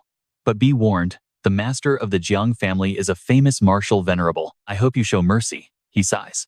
Mui just smirks. I want to see how enlightened he is. We will find out together. Stick with me, we're jumping right into the aftermath. Mui brushed off the accusation. Me? Faking weakness? No way. Things just got crazy. Martial Alliance members gotta use disguises sometimes, you know? My bad. When you hit the Imperial capital, just drop my title. It will save you a ton of headaches. He grinned to himself. Time to report this wild news back and absolutely terrify that old geezer. Mu turned back to Linger. Where is the Sui family estate? Instantly, her face dropped. Linger, what's wrong? He asked. She looked totally heartbroken. Brother Moy, please. Don't take me back to the Sui estate. Mui was stunned. Why not? It was Grandpa Hua's dying wish. I promised I would get you home safe. Linger held her ground. I really don't want to go back. Let me stay with you. Why follow me? He countered. I'm a solo guy. I can barely look after myself. You will have way more support at home. Focus on your training. Practice that 9 Revolutions Jade Immortal Scripture I handed you. No slacking. But Linger was desperate. Brother Muli, I'll do anything. I'll marry you. Cook, clean, whatever, I don't know. I'll learn. Just please, don't make me go back. Let me stay. Stop talking crazy, he sighed. This is your whole future on the line. Your constitution is under control now. Nobody's gonna call you a monster anymore. Your 17-year life is just starting. Watch closely. Something's obviously wrong here. Brother Mui, I'm begging you, she cried. So, he threw down a challenge. Let's see if your profound yin body can actually keep up. Catch me, and I will totally grant your wish. She sprinted after him from behind. Brother Mui, wait up. As she ran, she realized something crazy. Her body felt incredibly light, powerful, and she wasn't cold anymore, moving lightning fast. And she wasn't even breaking a sweat. Seeing the gap widen, she panicked. Brother Moy, wait. He just pointed ahead. Taxis are right there. Hurry up. They pulled up to the Sua mansion. Let's head in. he said. But she hesitated, grabbing her phone. Wait, let mom get me. He was totally lost. You need an escort to walk into your own house? We can just walk in. She looked super anxious. Sorry, Brother Muley. We really need to wait. Wand rushed out. Linger? Are you actually home? Tears filled her eyes. My sweet girl, have you been okay all this time? They crashed into a massive, sobbing hug. Her mom sensed it immediately. Linger, your illness? She beamed back. Mom, I am completely cured. A massive sigh of relief. That is incredible news. Thank goodness Hua dragged you everywhere looking for a cure. We really owe him everything. Hard work actually paid off. Then she spotted the box. Wait, is that an urn? Linger's voice broke. Grandpa Hua didn't make it. Wand froze. What? A legendary guy like Hua just gone? Oh honey, don't be too sad. We can't bring him back. Then W finally noticed him. Wait, Linger. Who is this? She quickly introduced him. This is Brother Mu Li. Grandpa Hua left me in his care. Brother Mu Li brought me back and literally cured my illness. Wee's face lit up. Seriously? Amazing. I know what you're thinking. Super weird, right? She shoved a bank card over. Leave. Here's 10 million, enough to live on. Just run. Get out of Xiang'an province and never look back. Seeing her mom panic, dread hit Linger hard. Mom, what's wrong? Her mom literally pushed her. Go. Any later and you're doomed. Suddenly, Ren stepped out. Too late for what? My dear sweet daughter. The whole family has been dying for you to return. Don't rush off so fast. Let your father get a good look at you. Behind him, goons armed with heavy clubs. When they touched Y, she completely lost it. What do you think you're doing? I am the lady of the Showware household, Renhe. She is your own flesh and blood. Do you have zero heart? The dad just smirked. I'm doing this for the family bloodline. It is for our precious daughter's own good. Dad, what the hell is happening? Linger screamed. A club swung at Mui, but he casually deflected it. Ren glared, totally confused. Who's this punk? Her boyfriend. Linger yelled out in pure panic. Brother Mu Li. He stood firmly by her side. Don't be afraid. Trust me. You're gonna want to see exactly how Mui handles this twisted family game. Rini kept talking trash as he walked closer. Listen, you and I are about to witness true heartbreak. Because of Linger's strange illness, her grandfather chased every famous doctor until his death. After that, treatment still completely failed. Thanks to that freezing aura, everyone kept their distance. She grew up totally isolated, without a single friend. Her mother was absolutely crushed, worrying about the girl's future. That is why she worked herself to the bone. But then the greedy uncle speaks up. He just met the old master of the legendary Jiang family, who was hunting for a new wife to bear him an heir. His son actually showed up today to lock down the marriage. Hearing this, Linger just completely froze in shock. The uncle smirks. The old master practices an insane cultivation technique that normal women simply cannot survive. But Linger? She has that extremely rare cold constitution. Regular people run away from her, let alone propose marriage. Yet this ancient guy specifically wants her, and by selling her off, their pathetic Su family can piggyback on the Jiang clan, the absolute strongest martial arts powerhouse in the city. The power they would gain is unreal. They arrogantly stepped right into the house. He pointed at a middle-aged guy, introducing him as the young master of the Jiang family, before proudly gesturing to the rest. These are the greedy elders of the Su family. They already greenlit the wedding. Furious, Linger's mom violently struck him on the back. She screamed at him, "You absolute monster. You have zero conscience. Now pay close attention, because this gets sickening. The young master is already in his 40s. That means his father is pushing 70 years old. How could you sell a 17-year-old girl to a grandpa?" The uncle yelled back, demanding she shut up. This is a massive win. Once married, the girl is set for life. But the mom fired back, absolutely disgusted. She knew exactly why these trash relatives happily signed off on this twisted deal. They had all treated her own daughter like a cursed freak since day one. But now that the elite Jiang clan wants her, they are rushing to sell her off for status. She called every single one of them toxic, two-faced hypocrites. The uncle roared in fury. Pure disrespect. Meanwhile, our main character Mui noticed Linger practically shaking with rage. The mom kept cursing them out. The Jiang family's only heir was literally killed in the streets recently because of his own awful crimes. Since the son cannot produce an heir, the 70-year-old master steps up, bringing absolute disaster down on a 17-year-old girl. Does their clan have zero shame? The Jiang son scowled heavily and asked, "What did you just say?" Watching all this, Mui thought to himself, Is this guy really about to murder someone right here? The son snarled. How dare she insult his clan? Without hesitation, he slapped the mother hard across her face. Shut your mouth. Linger sprinted to her side in pure panic, screaming for her mom. The uncle quickly backpedaled. Brother Jiang, she is completely insane. Ignore her. Do not worry. Since she dared to disrespect the mighty Jiang family, we will punish her heavily. I will lock her up forever. The rest of the greedy clan chimed right in. Brother Jiang, she is just a crazy woman making a scene. Her words have nothing to do with us. Please understand. We are 100% behind this marriage. We both felt that one, right? Absolute scum. Mui finally got the whole picture. No wonder Linger hated coming back to this rotten family. She was literally abandoned and treated like a monster by her own flesh and blood.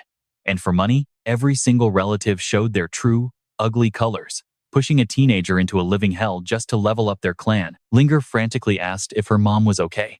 The Jiang son coldly spoke up. Relax, everyone. I am not entirely heartless. The marriage is locked in. We are basically family now, so let us keep things friendly. The second uncle practically bowed, praising how forgiving brother Jiang was. This wedding is destined to be incredible, a match made in heaven. But Linger fiercely cut him off. No way, I will never marry him. The furious uncle ordered his guards to drag the mother outside. She kicked and screamed, calling them heartless monsters. Let me go. Then her snobby cousin stepped up. Oh, little cousin, do not be so ungrateful. If I got this lucky, I would jump at the chance. The evil girl slowly walked towards Linger, a nasty grin on her face. It is honestly your own fault for growing up so gorgeous. Terrified, Linger backed away, asking what she was doing. The cousin stared dead at her grandfather's urn. I heard he literally died trying to cure you. Then, smirking, she lifted the precious urn high into the air. Linger desperately begged her to hand back her grandfather's ashes, but the cruel girl just threatened her. Will you marry him or not? If you refuse, this urn gets smashed into pieces. Broken, Linger finally gave in. Stop. I will marry him. The cousin looked extremely satisfied, but maliciously opened her hands anyway. The urn shattered on impact, and Linger just sobbed uncontrollably. Why? Why would you do that? The cousin just glared with pure jealousy. So sick, yet still too pretty. What an absolute curse. Linger kept screaming. Why would you do that? Finally, Mui stepped forward. I am sorry. Linger, I was wrong. Gather his ashes. Trust me, you and I are about to see payback. Stick with me, we are about to watch some epic payback. She carefully gathered the glowing ashes, whispering yes to Mui. Her cousin just stared in pure shock. Who the heck are you? Just another guy this brat dragged in? The cousin sneered. Mui's eyes turned ice cold. Why do you even need to know? He shot back. The girl snapped. How dare you cause a scene before the elders? You are literally begging for a death wish. Do you even know who we are? Our family name alone should terrify you. Mui did not care at all. He summoned his weapon, saying, I do not care. To me, you are just bullies, hurting Linger. You guys are absolute garbage. Staring at the glowing energy in his own hand, Mui smiled coldly to himself, the pure chi manifestation of the saint physique. This insane technique lets him forge physical weapons entirely out of his own life energy. Now, watch this. Here is where the absolute madness begins. He formed a glowing whip. I am furious. Your family is complete trash. I never should have let Linger suffer here. The cousin just glared. Excuse me? Without holding back, Mui cracked the whip. Time for your payback. Wham! A direct hit. A second brutal strike instantly ripped her fancy clothes to shreds. Furious, she screamed out, Where did you get that? How dare you strike me? This is a legendary martial arts clan. You are going to pay with your life for this. He swung the whip, binding her tight. She shrieked in pure panic. Let me go, you absolute trash. Zero mercy. Mui hoisted her into the air and slammed her down hard. Filthy? He mocked. I am nothing compared to you monsters. Battered and broken, the cousin felt like she was being thrown into a meat grinder. She desperately screamed, Stop, please just stop. Her uncle watched, completely stunned. The crowd froze in terror. Someone finally recognized the glowing weapon as pure chi manifestation. You and I know they messed up, right? This kind of godly skill is legendary. Everyone watching was absolutely speechless. The uncle lost his mind, roaring with rage. You monster, what did you do to my daughter? Mui just smirked, wrapping the glowing whip tight around her ankle and effortlessly lifting her upside down. Too weak already? The brutal, endless cycle of punishment just kept going. Dad, save me. She screamed in absolute despair. Right before hitting the hard floor, she begged for mercy, crying out, "Please no." Boom. A massive crash echoed through the room as her body violently slammed right into the solid ground. The uncle froze in absolute horror. "My daughter." The devastating impact literally smashed a crater into the floor. He rushed forward blindly. "Give her back!" he roared, lunging forward. Mui just scoffed. "Go ahead. Have a sweet family reunion." Bam. The uncle was instantly blasted across the room, crashing extremely hard into the wall and bouncing off like a rag doll in pure panic. The crowd gasped. An outsider just destroyed their second brother. This was the absolute biggest humiliation the Xia family had faced in a century. Mui pointed his deadly weapon straight at him, cursing. "So what do we learn here? Karma never misses. You are a terrible father, a complete garbage husband, and not even a real man."